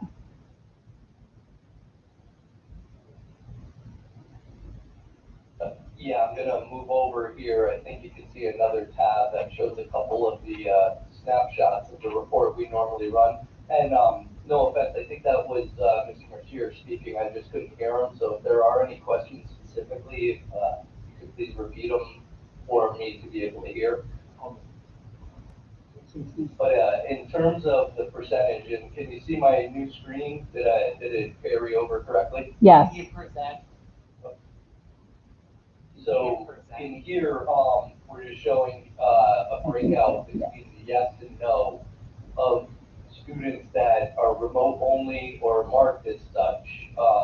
And again, that being a marking at the school level. So long as the accuracy there is the number, that's what we would see. But as you can see in terms of our connectivity, when we go back from the start of the 8th up till today, you see 97% making connections. So unlike the challenges that we had early, in the spring pandemic part, where we had many more kids with zero interaction of any sort, we're seeing obviously a better number here. I even have a couple other breakouts if you're curious to see those. And I'll just move up to a couple slides in terms of that then, with those same numbers, but breaking them out differently here. Special ed population versus non-special ed. And in terms of those numbers, it's a near even split between the two, with 92% connectivity of our special ed population. Moving over to the ELL population, nice to see that actually, of course, the number is smaller of ELL versus not ELL, but the number is also smaller on the ELL side, with 96% connected. So again, a positive trend in terms of that. And then, of course, the last one I did happen to put together here would be the high needs, which includes anyone who is ELL special ed, or also free and reduced lunch would be included here. Any one of those would get you onto this list. It's a state, high needs is a state criteria we use for reporting. And again, we're seeing high percentages at 96% from our high needs population. So, again, from my perspective, I should also speak that, this is mentioned Google Classroom, and we certainly do have a platform that are PKs, which aren't on here in this reporting, but our kindergartners, our first graders are using Seesaw. So what we've tried to do here is merge both reports into a single data point, which is somewhat imperfect in any sort of grade level difference where they may be using, say, Seesaw instead of Google Classroom at a slightly upper grade. But we are collecting at least kindergartner and first grader interaction on their platform and not on a platform they're not using in this.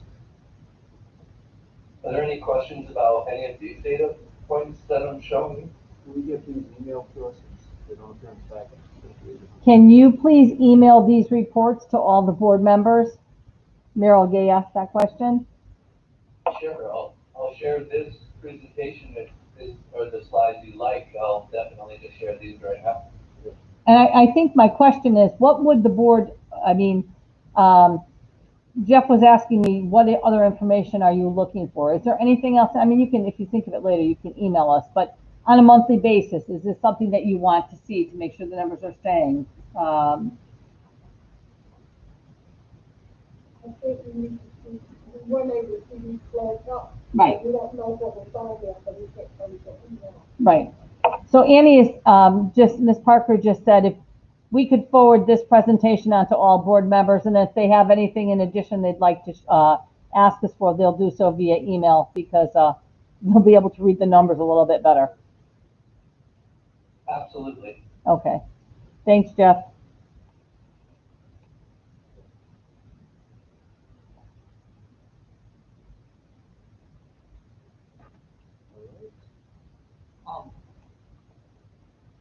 Just one question, and maybe it was in there, maybe I should see it. I'm noticing that that's the connectivity. Is there a way that, like, what we typically do attendance reports, are we going to have attendance reports that are disaggregated? Remote, non-remote. Or remote, non-remote, or like in person versus not in person, right? Because on an A day, these students aren't there, so even though they're not remote, I'm just curious if there's going to be a way for us to effectively suss out just how much of an impact on student engagement and attendance being here, being remote as opposed to being in person is going to have. good or bad, I think it's just good for us to know. Jeff, were you able to hear Nick? Not fully, I could hear a little bit, but if you could repeat it. Yeah, and if I don't do it well, Nick, you can email him after with the slides. But in essence, he'd like to see kind of a comparison of remote to non-remote, right? Even within, what percentage of our kids consistently are coming remote or in person? He's trying to see, does remote have a better impact on students, or does in-person have a larger impact in terms of students attending?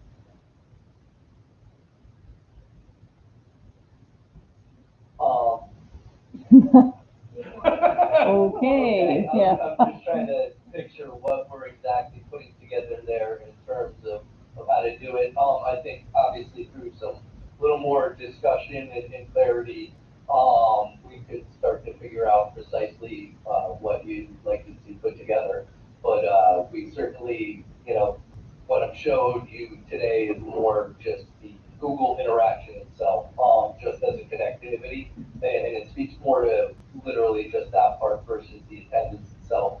And there's certainly a lot of attendance work that is going on right now in trying to collect, that remote presence versus that physical presence, and gathering those as separate codes. So there will be obviously ways to start, I believe, sussing that out was the term, perhaps, to start getting some of that better figured with it.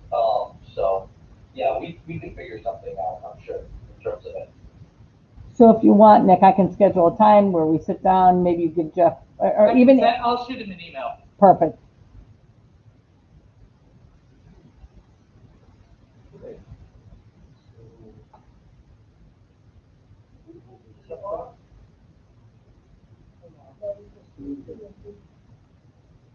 The fees are so important if you have documents available, but this is the next year. Yes. Would you like to see a hard copy, Ms. Conley? I don't like paper, sometimes I like paper. Okay. Okay. Sure, pick it. We need to vote on There's been a motion to accept them.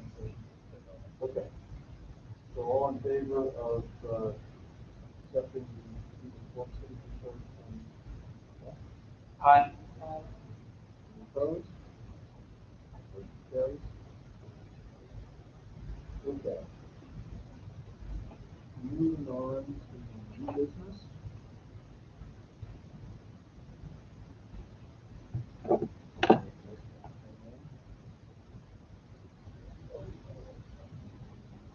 Motion to approve the contract agreement for Chamberlain Owners Project Management. Second.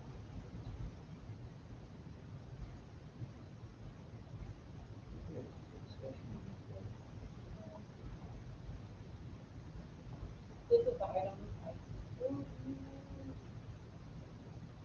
this is a contract, we have a owner project manager for Chamberlain. So it's pricing, right, $150 an hour. Mm-hmm. And we've never used this before, correct? That- Then, it used to be way more. Our facilities director has always been that person, if that's what you're referring to. Yes, that is correct. And this person would be taking that full responsibility. Right, and, yes, I mean, that's what the, contract states, that they would be taking over the Chamberlain project, and I believe the 2 roofs. This needs to be approved by our board for it to pass. This originated from the school building committee and the city council. They drafted Mr. Moore brought a contract to the school building committee first. And we did speak last month about the role of the Board of Education in the voting role of the Board of Education here. So reason why our facilities manager, our new facilities manager couldn't do this work? No.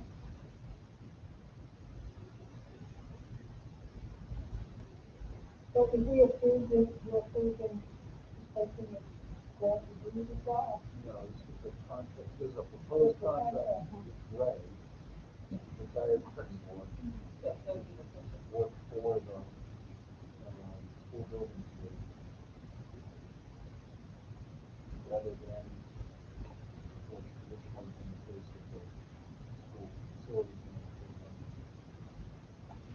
manager. Is this person responsible for closing out projects? Are you talking about the one, this contracted position? Yes.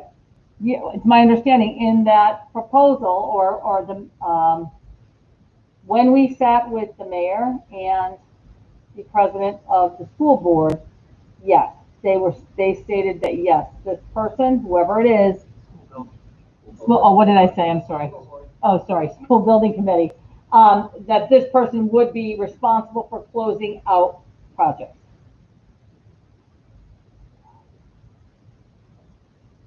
So if we have someone here that can do that, then, we need someone over there that can do it as well. So, I know we've had some discussion on it, but I just think it's something to do with them, and he's authorized, he's probably doing that work, so. Ms. Conley, I believe in that discussion, we had talked about that role, this contracted role of, it's not project manager, I can't recall the title, I keep forgetting it, but there's also something called a clerk of the works, which would be a lesser value, a lesser cost, but would be someone that could aid the Board of Education employee in meeting, or, doing the paperwork and those sorts of things. Mr. Kane, because you have a better history of this, in years past, have we ever had this position here at the board?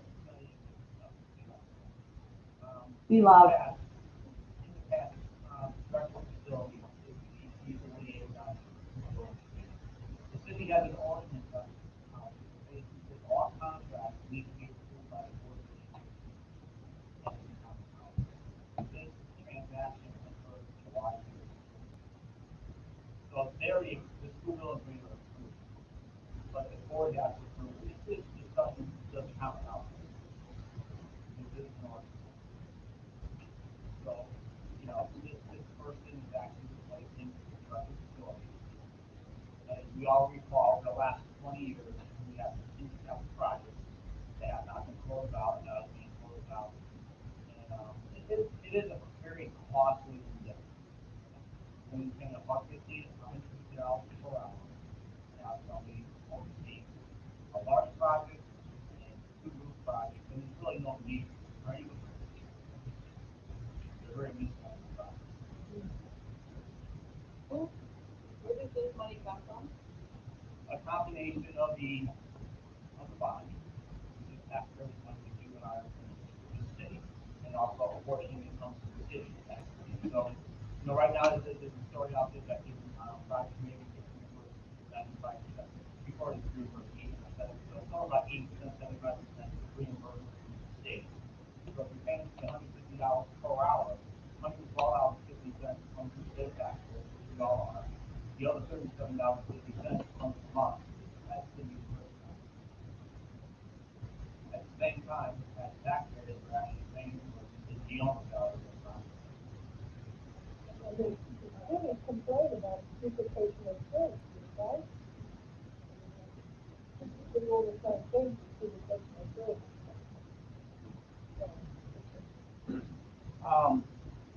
I can't in good conscience support this, and I can't support it for the cost.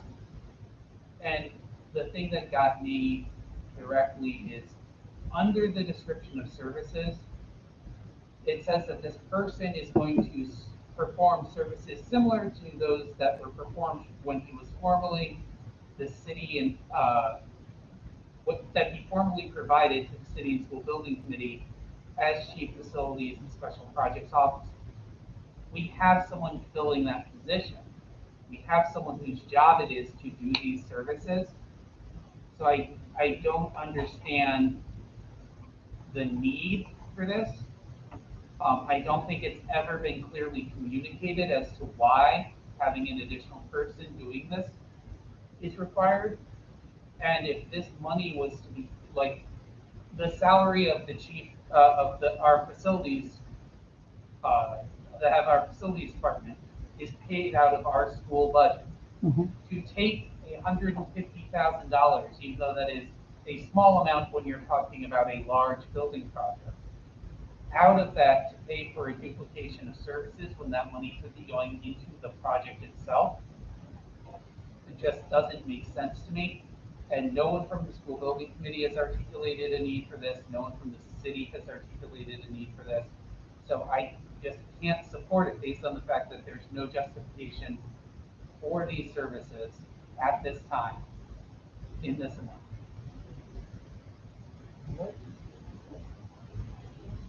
So, kind of off of what Mr. Murphy was saying, at the reimbursement rate, we always keep that very fresh, right? So in a project, it's been normally of 280, and sometimes it seems to me that we forego things even that would seem really nice for a building, right? Like an extra space. Yeah. Like we have to get creative and make a cafeteria instead of two separate spaces that would be great for performers, but more conducive to performances and things like that, because we're trying to cut as much as absolutely possible and get that maximum space. So if it seems that we might get up to a 95% reimbursement rate now, which would be fantastic, if anything, this would be the time to kind of splurge on some of those little things that if the city's willing to bond extra and support that more, give the students the additional space or, an extra office for someone to do a job well rather than sharing spaces a lot of times for our special education students, right? To provide therapy and to do things like that, that's going to a body that doesn't seem to have any justification behind it. The other board members want to speak to this? Okay, so we have a seconded motion. All in favor of the contract, say aye. All opposed? Nay. Okay. Motion fails. All right, let's move on to the next slide.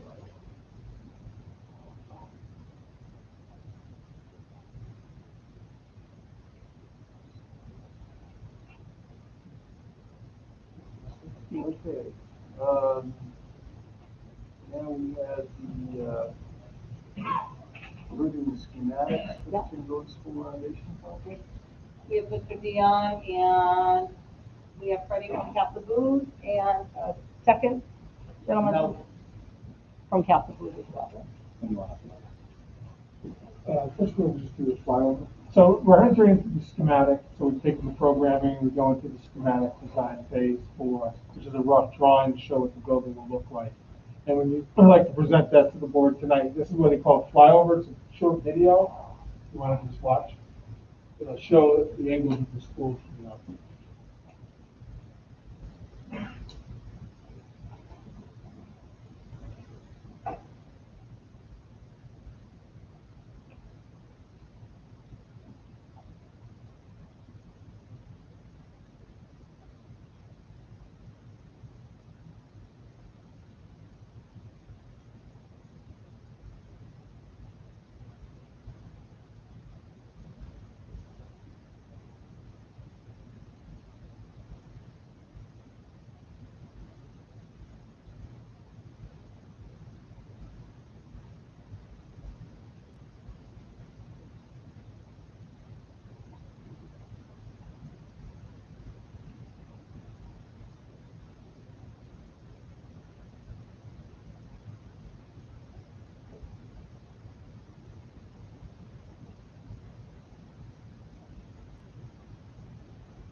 This is a rendering that we did it, we went through the city council to show it to them, the building committee, and we have shown this to the Board of Ed too.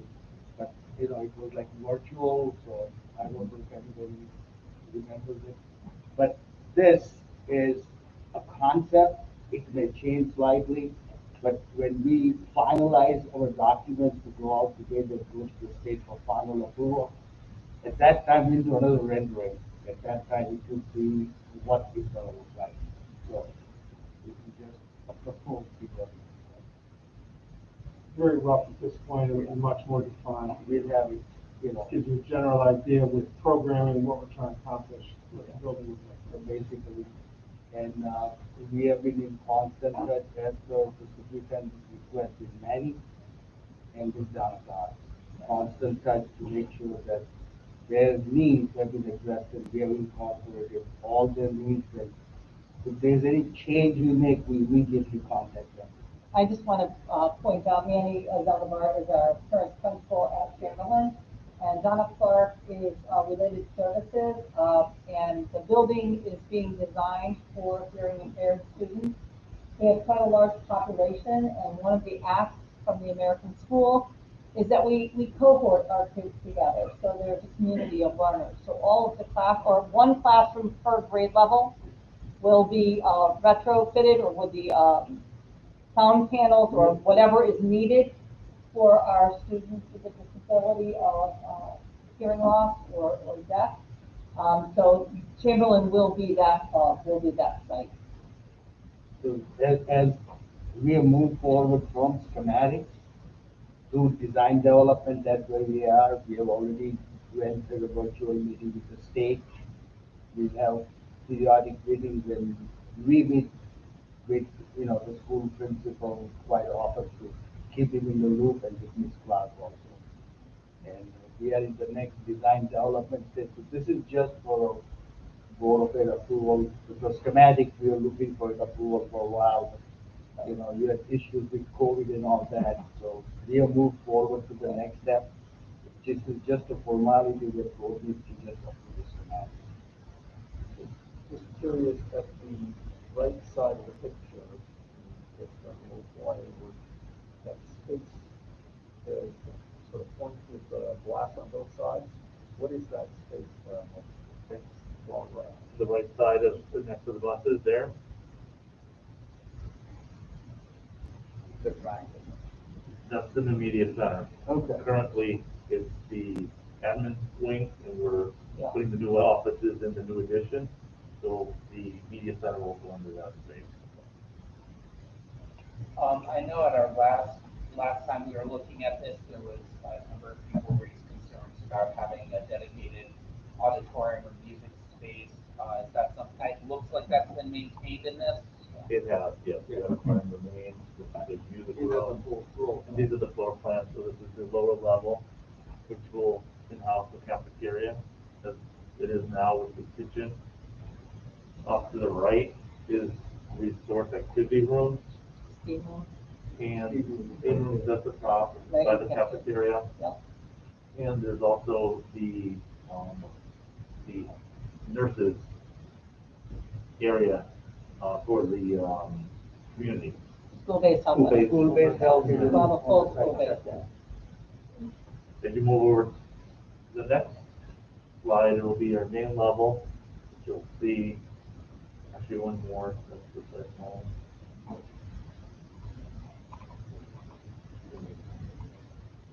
So this would be your main level, media center to the south, kindergarten to the north, with your kindergarten wing off to the side here, segregated. First grade art, music to the top there, all the special ed over in the existing 1992 wing, and the new addition at the bottom will encompass, if you can pan up just slightly. That's it, sorry, John. Yep. That'll be the new principal, main office, secured lobby, etc. in that space there. And moving on to the upper level, once again, we'll have more classrooms, the upper grades, with, with more in the new addition as well, covering over the administrative wing.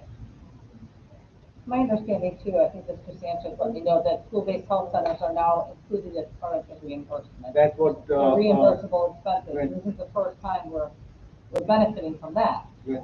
when we met with Casas, Mhm. he indicated that it would be able. Right.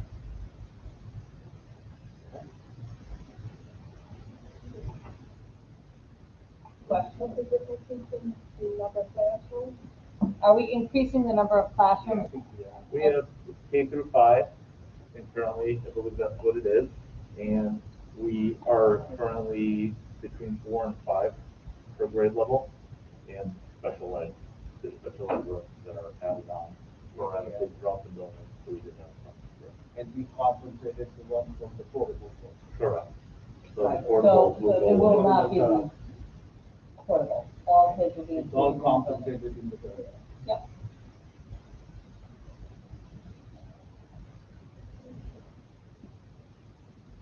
So when we are done at the final stage, if you know, the board wishes, we can always come back to do your progress update. I think that would probably be Whenever good. you wish us, Kevin can let us know, and we'll be Yeah. happy to come and share it with you. And I will speak on behalf of a couple of board members have asked me, what's the timeline? Where is that timeline? And timelines make us feel good, right? We need to know when projects are due, what's happening in those phases, and when that's gonna be. We have given Kevin his request a couple of months ago. Yep. That he has developed the schedule of the timeline. Right now, from our schedule, we are in design development stage, so we are on schedule. Then from design development stage, it would go to construction document stage. But it's just the main thing. Right. But in between, we have to go for all approvals. So like another two weeks ago, we met with the building department, everybody, to let them know where we are at, what we are doing. And we communicate with the state to make sure that we take care of all the approval process from all the different agencies and everything. So it keeps continuing, and our goal is to have this thing finished by April. May we go off to bid. Hopefully the bids come favorable. Usually it's the construction manager. They would award all the contracts, and once the school moves out in July, usually takes over an empty building and starts it. And from their schedule, which is given in their interview process, that they will be substantially complete by December of 40.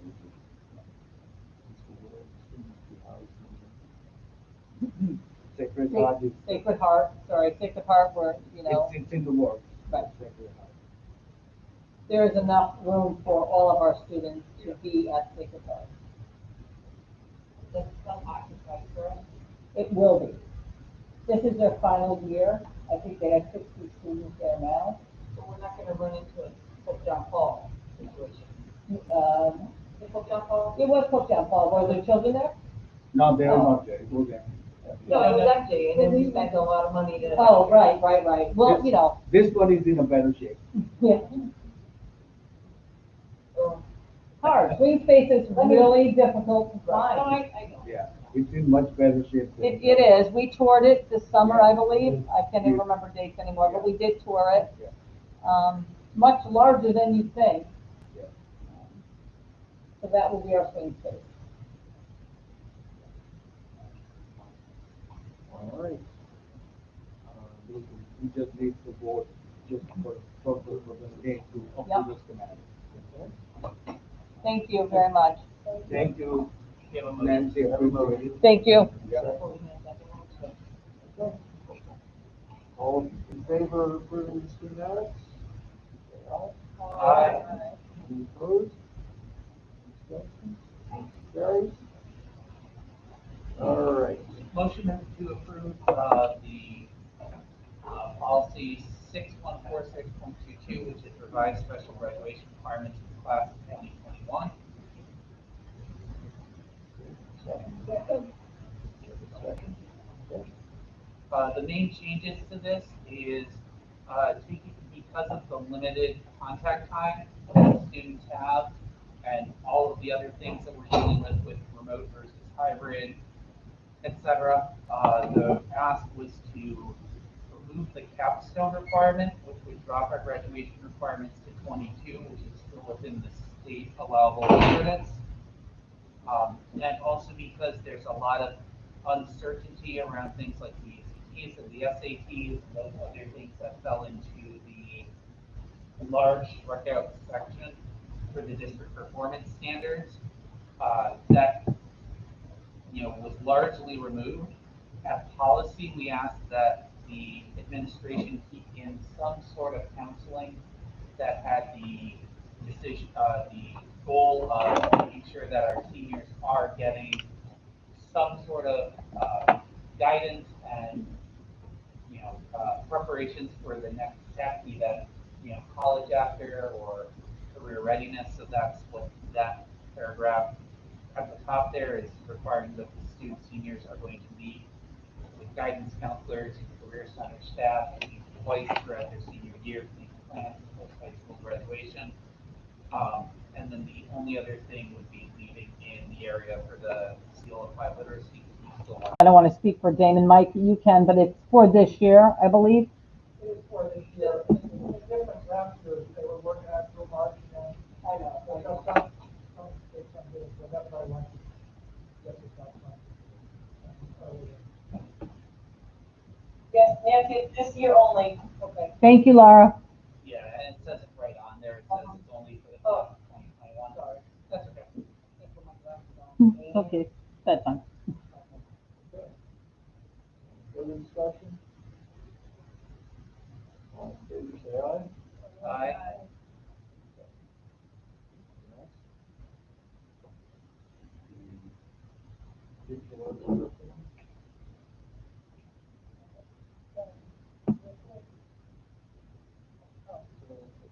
Digital arts curriculum. The digital arts curriculum. Motion to approve the curriculum for digital arts 1. Second.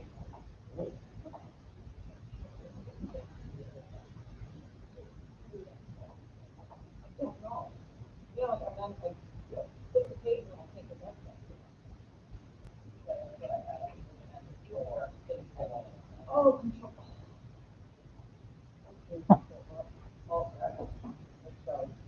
Okay, so,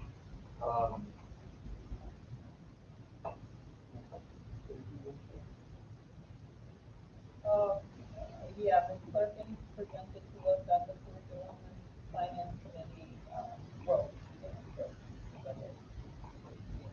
Sacadato.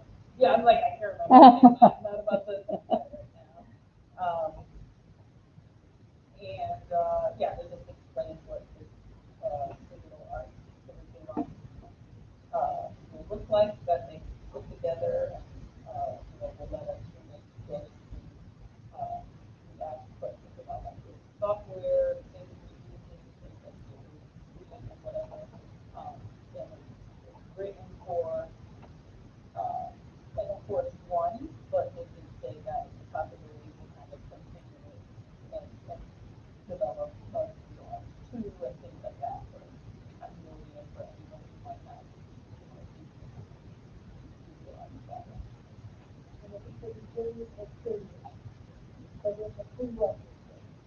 yeah, so right now it's just with the seniors, and that was one of the questions, if eventually they develop those 2, it would probably go down to like sophomores and go from there, but right now, because that's the right now.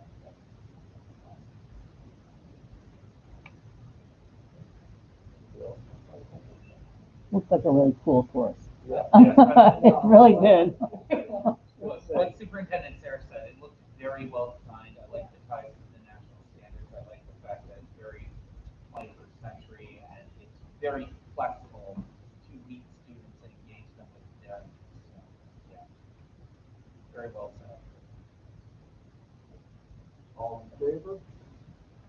Aye. Opposed? Carries. and motion to approve new job description and new positions for the county inspector. It's late, let's do.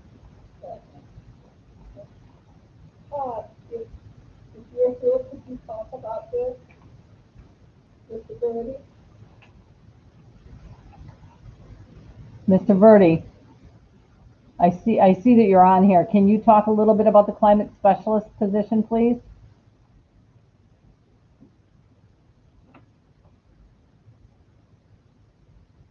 He's coming. So this would be at Slade this fall comes on, and it would basically replace the dean position. That's correct. Now it's gone, and it's a refocusing from sort of the students and deans, there's still a lot of discipline, to somebody being proactive and strategy. To help the adults and the students, right, in terms of creating a better culture and climate. I think, one of our sort of unanswered questions that No, then was. so they can. We can hear you, Todd. Violet was just bringing up one of the questions that went unanswered, so we'll listen to her first. Before that, I'm not sure we got into school, which was how while there's a transition, right, because you're building a new system, which is great, and in the meantime, there's transition, who would take over the things that the team would, right? So Todd, I don't know if you could hear, but they're saying in the interim, while this new person is coming on board and your dean has transitioned out, who will be taking on these responsibilities in the interim? So right now we are looking at Chris Godfrey. Chris Godfrey currently has been trained in cultural responsiveness, safe and healthy secondary schools, restorative practices, trauma-informed practices. So the training that he has is one piece, one component. He has been involved in the community piece with, right now he's currently the CEO of the OIC, as well as he was the CEO of the YMCA of Berlin and Britain. He's got a great connection with the community piece. He's currently been on our PBIS and SRBI team over the past 4 years. Instrumental in bringing the restorative practices into Slade. So of all the people that we do currently have, he is most well versed in the components of bringing in a climate specialist. In conjunction, he's worked with Mr. Jones and Ms. Pia over the past 4 years to kind of begin to solidify the practices, not only within the school, but within the community and with all stakeholders, which means custodians, secretaries, bus drivers, kitchen personnel. So we're really, we're fortunate that we have somebody that is in the wings that has the experience that can make these connections and continue to build these connections from the start.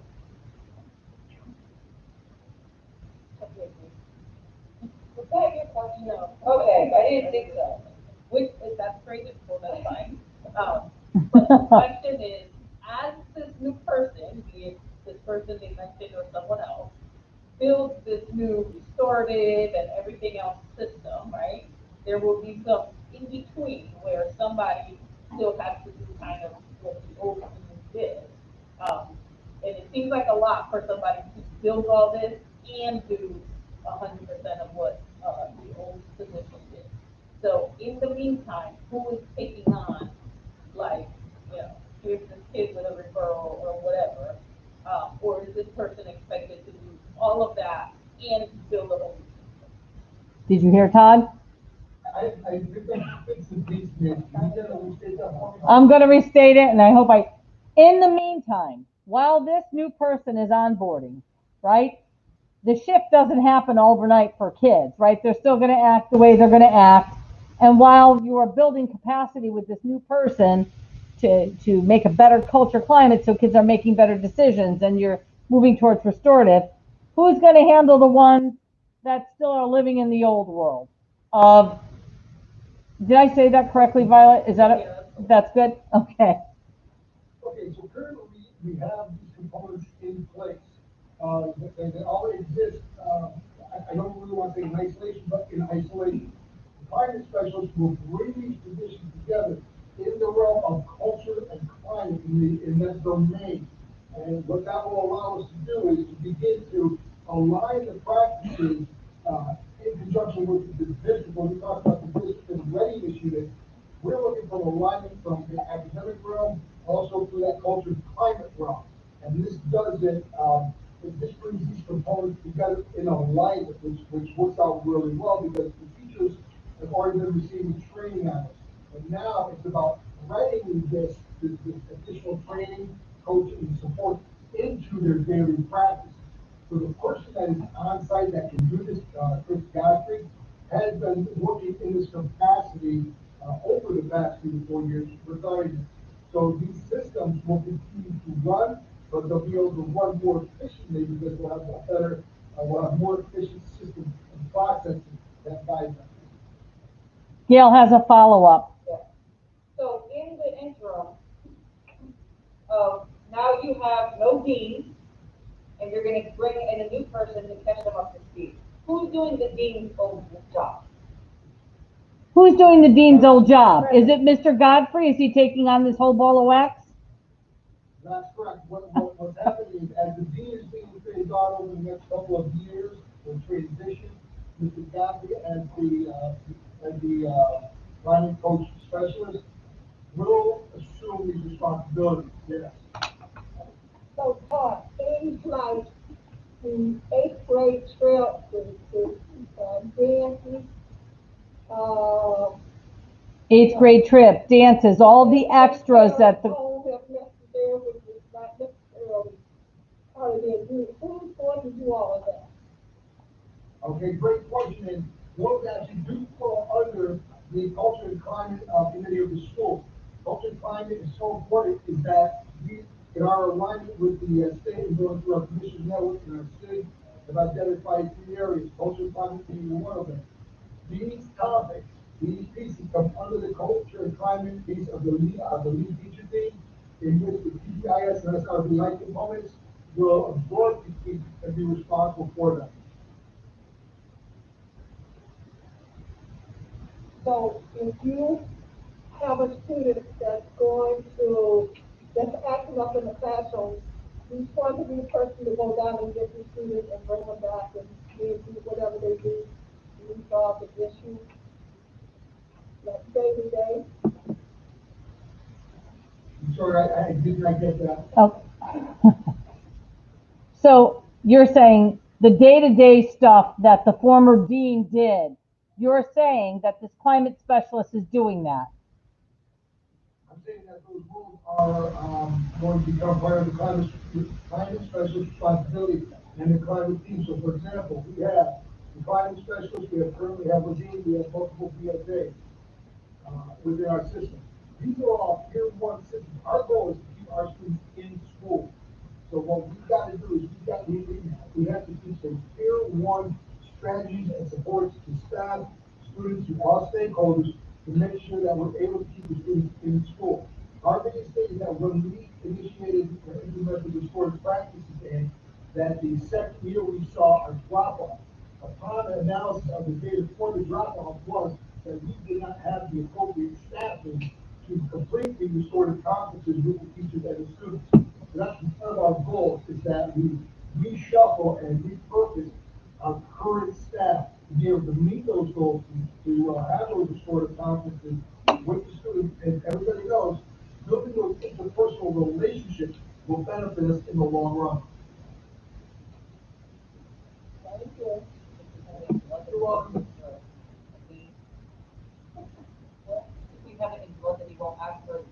So Todd, basically, they just want to make sure that you go on record as saying you're not coming back next year asking for a dean. I think I summarized that, right? If I'm not mistaken, it was part of a 2-year transition plan. Right now, the climate specialist will be paid out of the commission network and the state monies. Yeah. And we currently have funding over the next couple of years for that. Right.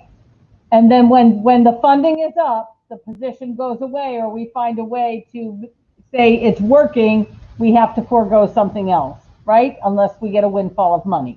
Or, Todd, unless you show that having a climate specialist improves the culture climate, helps build capacity in adults, helps build capacity in kids, then we look at it as a district level and say, well, how are we going to get that for everyone? So a lot of work for you. That's the goal, and part of the conversation, of course, that would be, very much so, be aligned with the district in in terms of what the district, is looking at regarding, these positions such as this. You know, I'd be remiss in saying that, Mr. Jones, moving on in his transition, we will always, Mr. Jones has been a credit to the profession.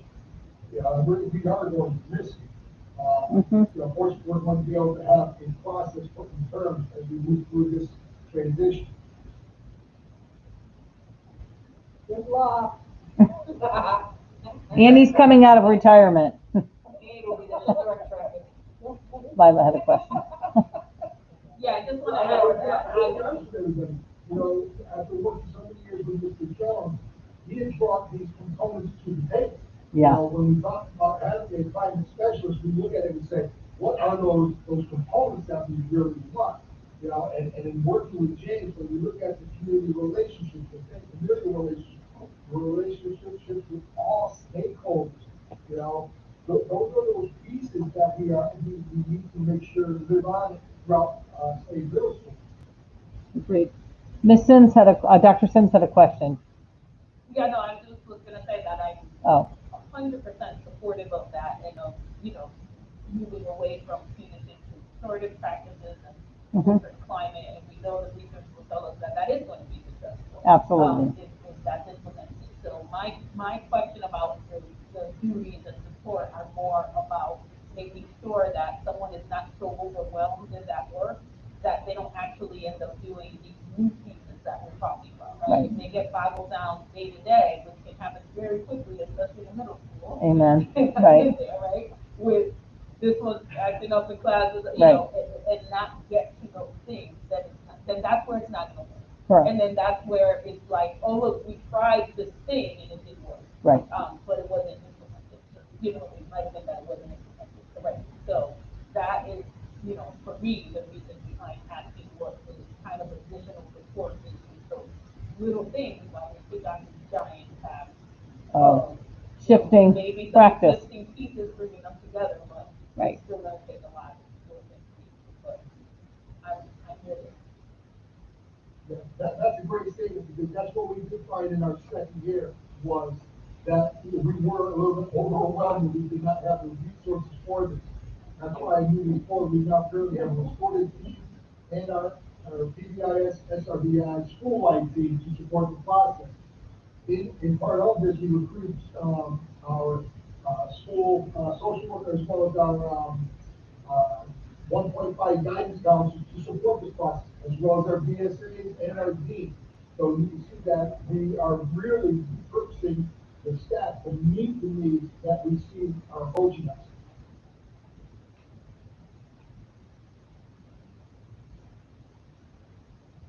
Anything further on this? Okay, all in favor, say aye. Aye. Any opposed? Okay, I'll ask for a 5-minute recess, so I can take longer than necessary. Yeah. Okay. We have a 5-minute recess for those out there.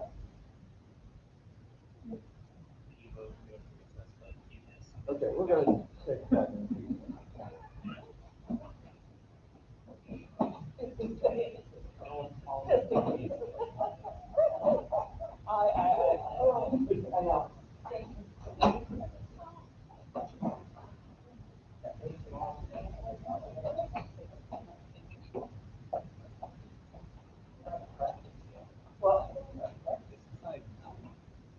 You know what, working from home, you have to how to get out of the house,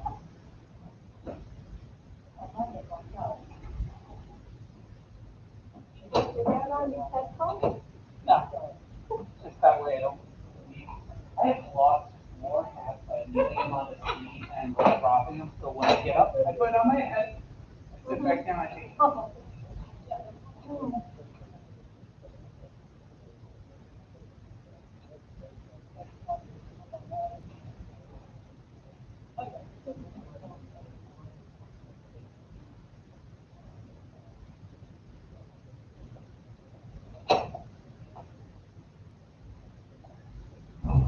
I know.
Anyway.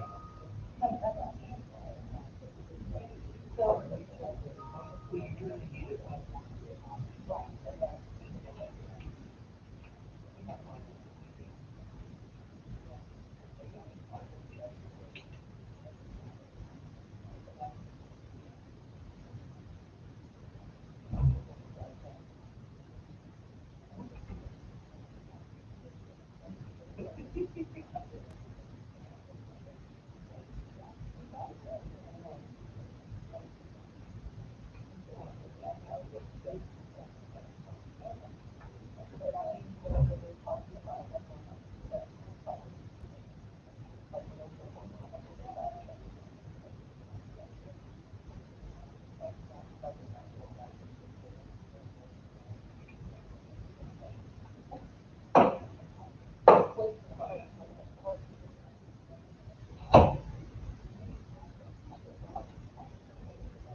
I was wondering why you didn't take it. Well, I was telling you we're gonna go back to work.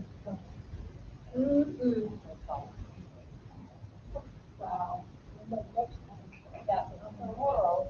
Because I'm like, I wasn't hungry at the time, but I didn't think of it.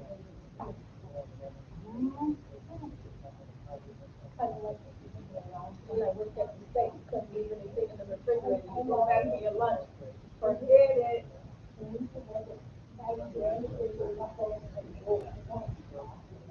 Right, and I think somebody just came cruising by saying, oh, I don't want that. And you're a good one. And the food really looks good. I was like, when I saw that, I was like, I should probably do that. But then I did it.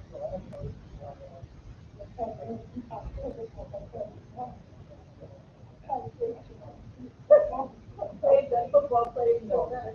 Here, take a sandwich. Stuff you board members. Yeah. So do you like to watch the what do you say the first one was? I don't know a lot of people anymore. You know what I mean? Like generationally. Yeah. I'm so far, like I barely know like.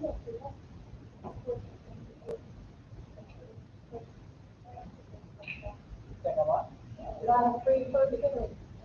You don't know him. He's on Paulette board. I think that he's the president of Paulette. He's the president. He's the CFO. Yeah, whatever that. He's the president of OIC. He and Paulette, whenever when Paulette was out, back in with it. He's from New York. Yeah. I don't think he did grow up there. No, I don't recognize that name. I've been here all my life, and I don't recognize that name. He's younger than us. No, he's probably younger. He's gotta be way younger than me. No, he was known as the Y before he became a teacher. He was just a Y. Yeah. I think he was on your board. I gotta do Google it. I'll check it out. I don't know what he was before he was a senior. Yeah. What was he before? I don't know. I don't know. Yeah, I'll check. He'll check it out. It didn't come your way.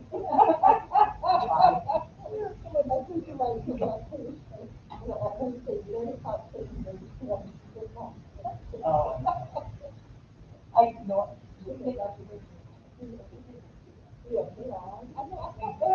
I do, but I thought, but you didn't want that way.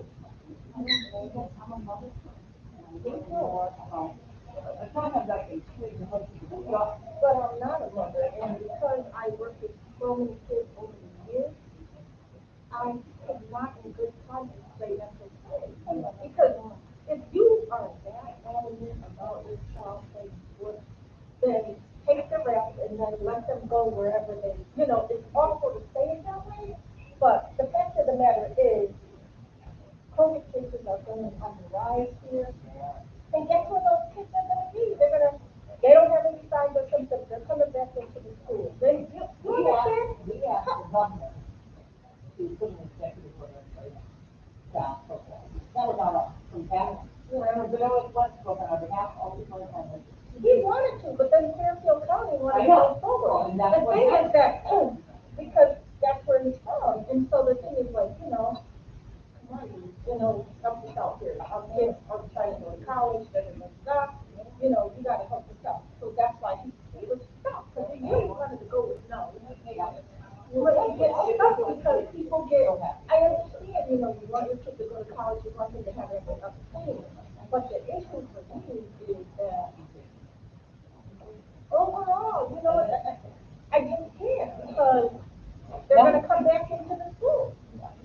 Even though. I'll tell you, we're busy with it too. It's not our responsibility, I'm just not comfortable with that, on any level at all. I'm not.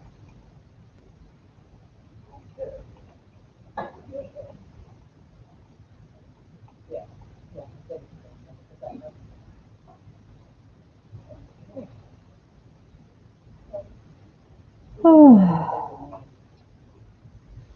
sorry, guys. You going? No, I'm just saying, I was just thinking out loud. Oh, I feel bad, because my brother used to play football too, but I can't do it. Okay. Because you're coming right on back to the Okay, school. so we will now reconvene and, let's move on to item F. And item F, a motion to approve new position request for family student liaison and partnership. Second.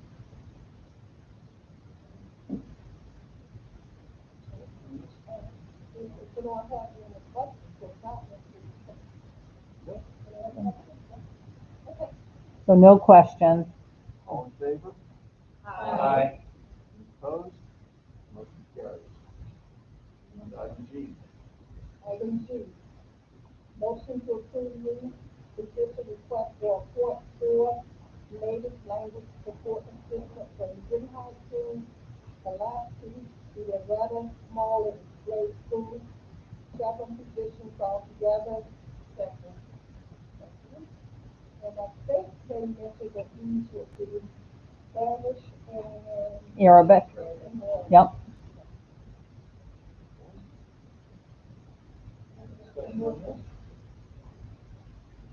Okay, all in favor, say aye. No discussion. Any opposed? Motion carries. Motion to approve the contract affiliation agreements between the Consolidated School District of New Britain and Mitchell College and the Huston University. Second.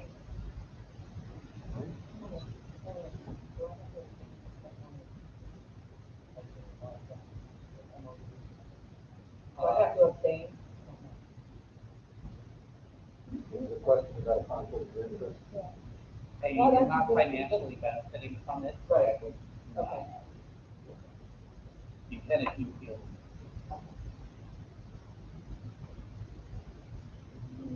Questions or? Hearing none? No questions. Sorry. All in favor? Say aye. Aye. Any opposed? All right, motion carries. Item I.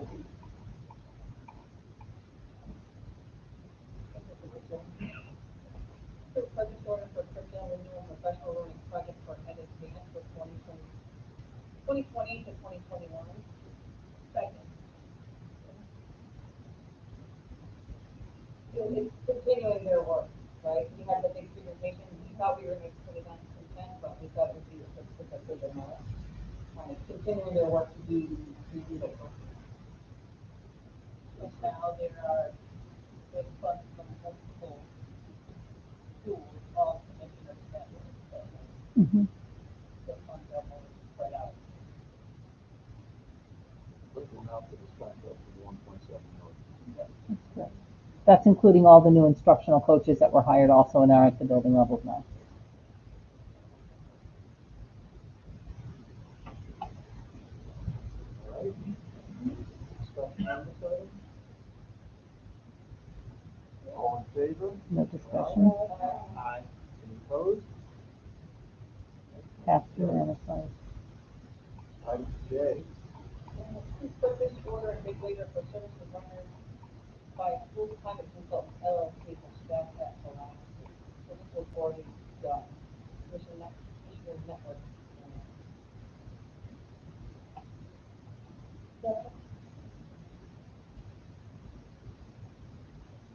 Discussion on this?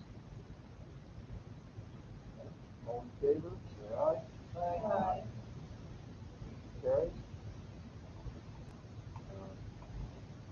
Okay.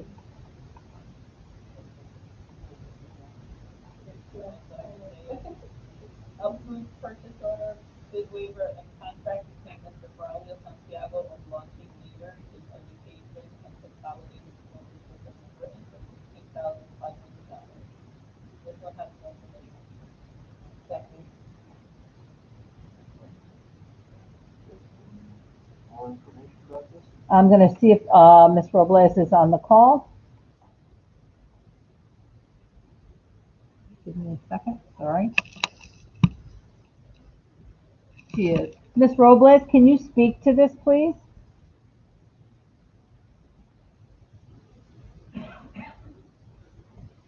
You're on mute. If you could unmute yourself and speak to item K. Good evening. This is Mrs. Robles. So, We hear you. yep, we're good. Yes. So you can just give an overview of the work Mr. Santiago did last year and this year? Yes, Mr. Braulio Santiago has been mentoring myself as well as my APs. Probably since last December, we started the contract with him. And he comes in probably 3 to 4 times a month and sits down with us. And we look at data, we look at how our SRBI process is working, we look at the attendance teams, we look at the attendance data, and just making sure that we are all on target with the data that we have and what else we have to do. But most importantly, as an experienced leader, just to give us, myself and my 2 AP support, as we, as well as we develop our own professional expertise in our industry moving forward. Any questions about this one? Okay. Sorry, I heard moving forward, but then I heard they said services rendered. I don't know if that's so. This is, she said that she started last December and it's Okay. continuing for this Yes. school year as well. So there will be additional money. This doesn't cover all of it. Ms. Robles, is the $16,000 of the full price for the year? Yes. That's for this academic year, but not last. Correct. 16,500. Covers this academic. Yes. Okay. So, any further comments? Okay, all in favor, say aye. Aye. Opposed? It passed. Carries. Okay, so, item L. Approved purchase order and bid waiver for services rendered by Leader Education. Yes. Really? Mm-hmm. Okay, for 2020-2021 school year, $23,500. And this also has no committee. That's the law. You want me to speak to that? Second. Oh, sorry. So we've been partnering with Suter since the first year I came on. They are the ones we partner with for the school surveys, all the school surveys that go out to all stakeholder groups. Last year, we brought on this next arm of of evaluating or being able to get feedback on how we are, what our services are like at central office by department. So this year, this is our second year. Last year was our first year. Each department, you'll notice on the scorecards, will have one of the goals that came out as a result of feedback given by the stakeholder groups who take this survey are all building administrators, all union leadership. They take this and they evaluate our services based on timeliness, based on accessibility. There are six standards that we hold ourselves to at central office because we provide a service, and our stakeholders are the entire staff here in New Britain. So each department has these. You'll notice next month also when Miss Manning presents her scorecards for the year, we are working on revising the current non-certified evaluation, which is very antiquated and generic. And so we, no different than every department head or teacher, they'll need to create an SLO. Non-certified staff will need to create an SLO of sorts to say, here's my goal and here's how I'm working toward it. Because every level of the organization has to be accountable with goals and metrics aligned to their department heads in every department. And that has not historically been the case. I can bring back to, if you'd like, last year's, our first go around with this to see what our scores were. I can just pass that on for your review so you can see how each of the departments was rated. It's an interesting, it's a good tool to use for your department to help them at improving on customer service. So that's what that's about.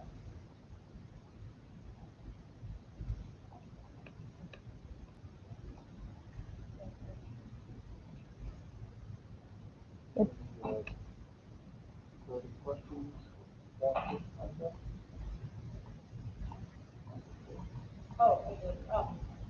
So when we first, the first time that we had it on board and approved this, we talked about the response rate and.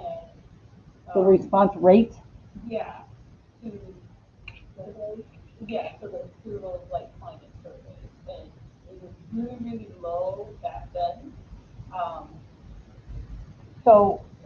And this just came to me and not like, well, I first saw it on the packet, but email to get more info or whatever, but have you seen an increase in response? And I know that last year was funky because, Right.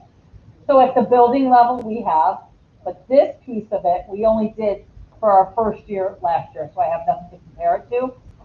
But all of the building administrators were asked to talk to their staff and then speak on behalf of their staff, right? We didn't want to have 2,000 responses coming in. Some of it's not relevant for some stakeholders on our staff. So our building admins took this survey, as did our union leadership in every union. Those are the only people taking this arm of the survey.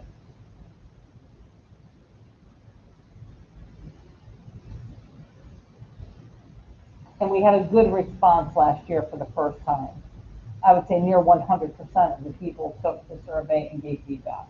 There's sections for them to write comments too. If they rate anything as poor or very poor, they're asked to provide detailed comments.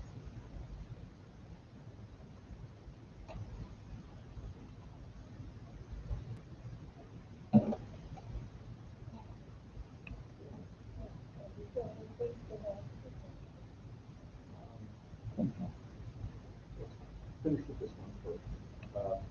So any further conversation on item L? All in favor? Say aye. Aye. Any opposed? Okay. So we have two more items on here having to do with the superintendent's year-end evaluation contract. We'll conclude those in the executive session. It's 9 o'clock, and I just want to get temperature on the board about whether we want to do this today or just after.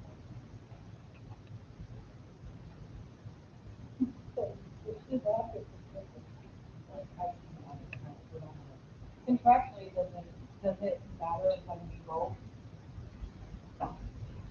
Just before next year. You don't have a contract that's expiring, right? No, I do not. I'm on, right. I have a 2-year contract remaining now. We can't have more than a 3-year contract at any given time. So next month would be fine. I mean, that's fine. Wait, what'd you say? Yeah, It gives you an out too. I can't see right now and I cannot hear.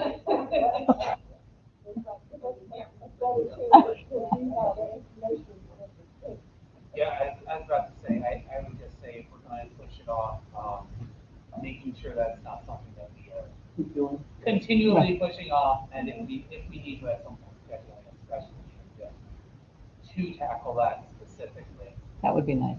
Yeah, I know, you're not so dead at the. No, right, right. Especially since it's. I'd offer to do dinner, but we can't sit together, so. Okay,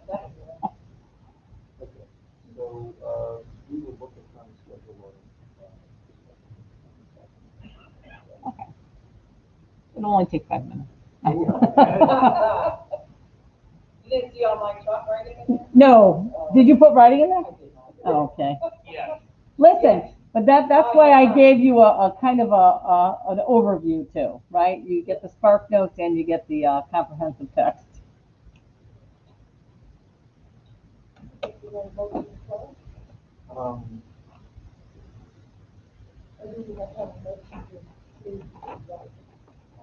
think we have,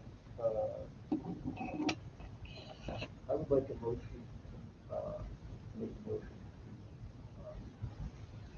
to, reconsider an item that, that first item that we, dealt with, football, stuff.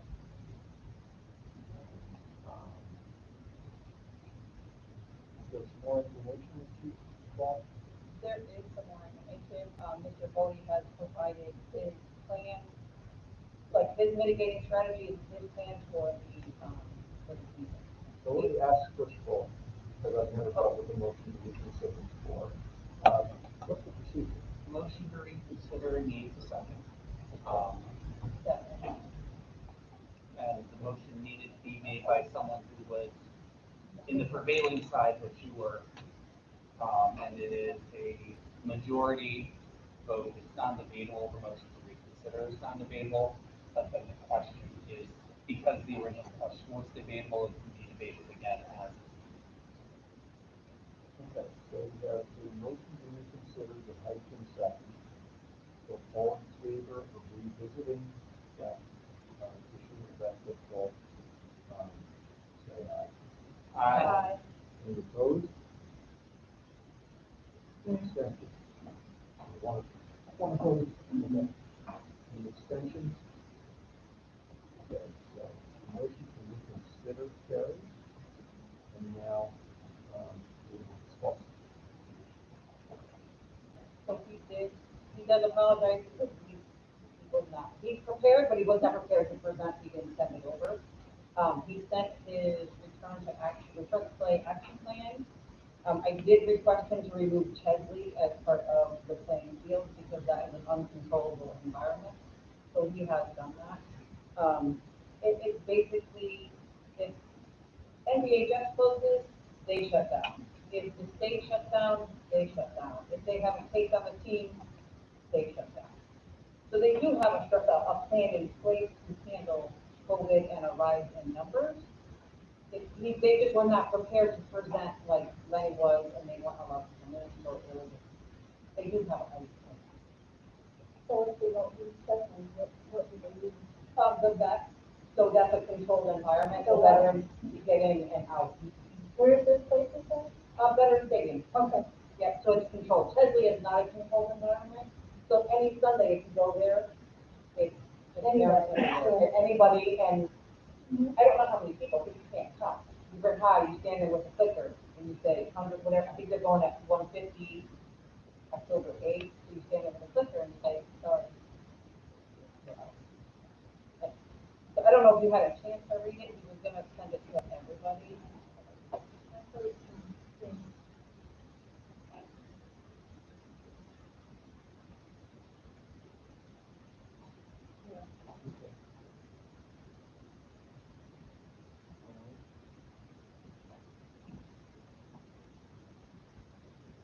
is there further discussion on this?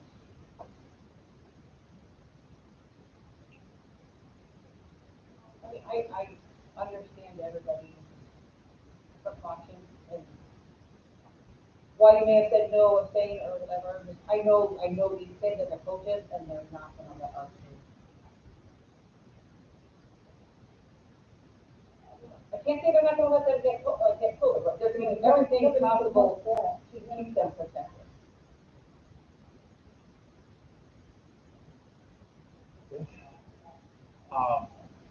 I'd say, like, I feel like this, like I said before, I feel like this similarly to how I felt when we were discussing it in Rio.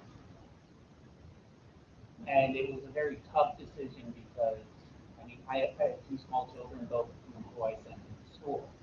And I know that every day I put them on a bus or every day I send them into a building, there's a chance that they might get COVID. Every day they play with a neighbor kid, there's a chance that they might get COVID. Every day we visit a grandmother. Like, the risks are out there. And I think, especially in light of the fact that all of those factors of if the high school shut down, they're not playing. That does give the school district at least some measure of knowing that they're accountable to some stronger safety standards. The fact that they're planning on shutting down if there are confirmed cases. I totally respect and understand Ms. Parker and probably your positions. I still think that giving the parents the choice to weigh their own risks and look at their own situation, just like we gave the choice to all parents whether they were ready to come back in hybrid or stay full remote. This is another thing where I think giving our parents the choice to make informed decisions, and I hope that they're making them, you know, with full knowledge and with full understanding of the risks.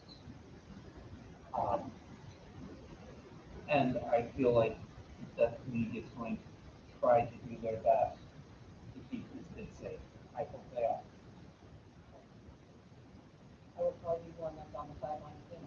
You know what I mean? Because I'm a germaphobe. Okay, so further discussion on this item.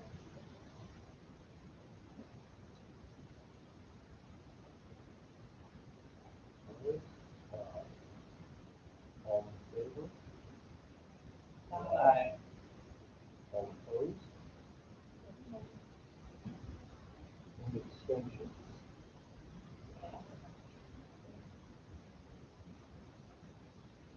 Two abstentions.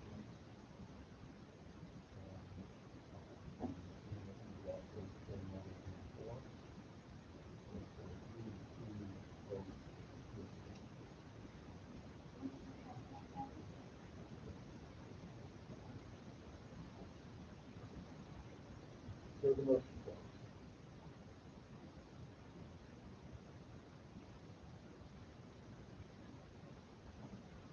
Any further business?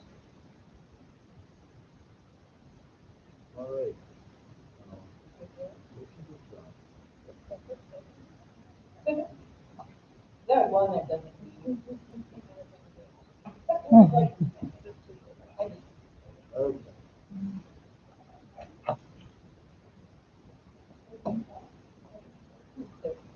You good?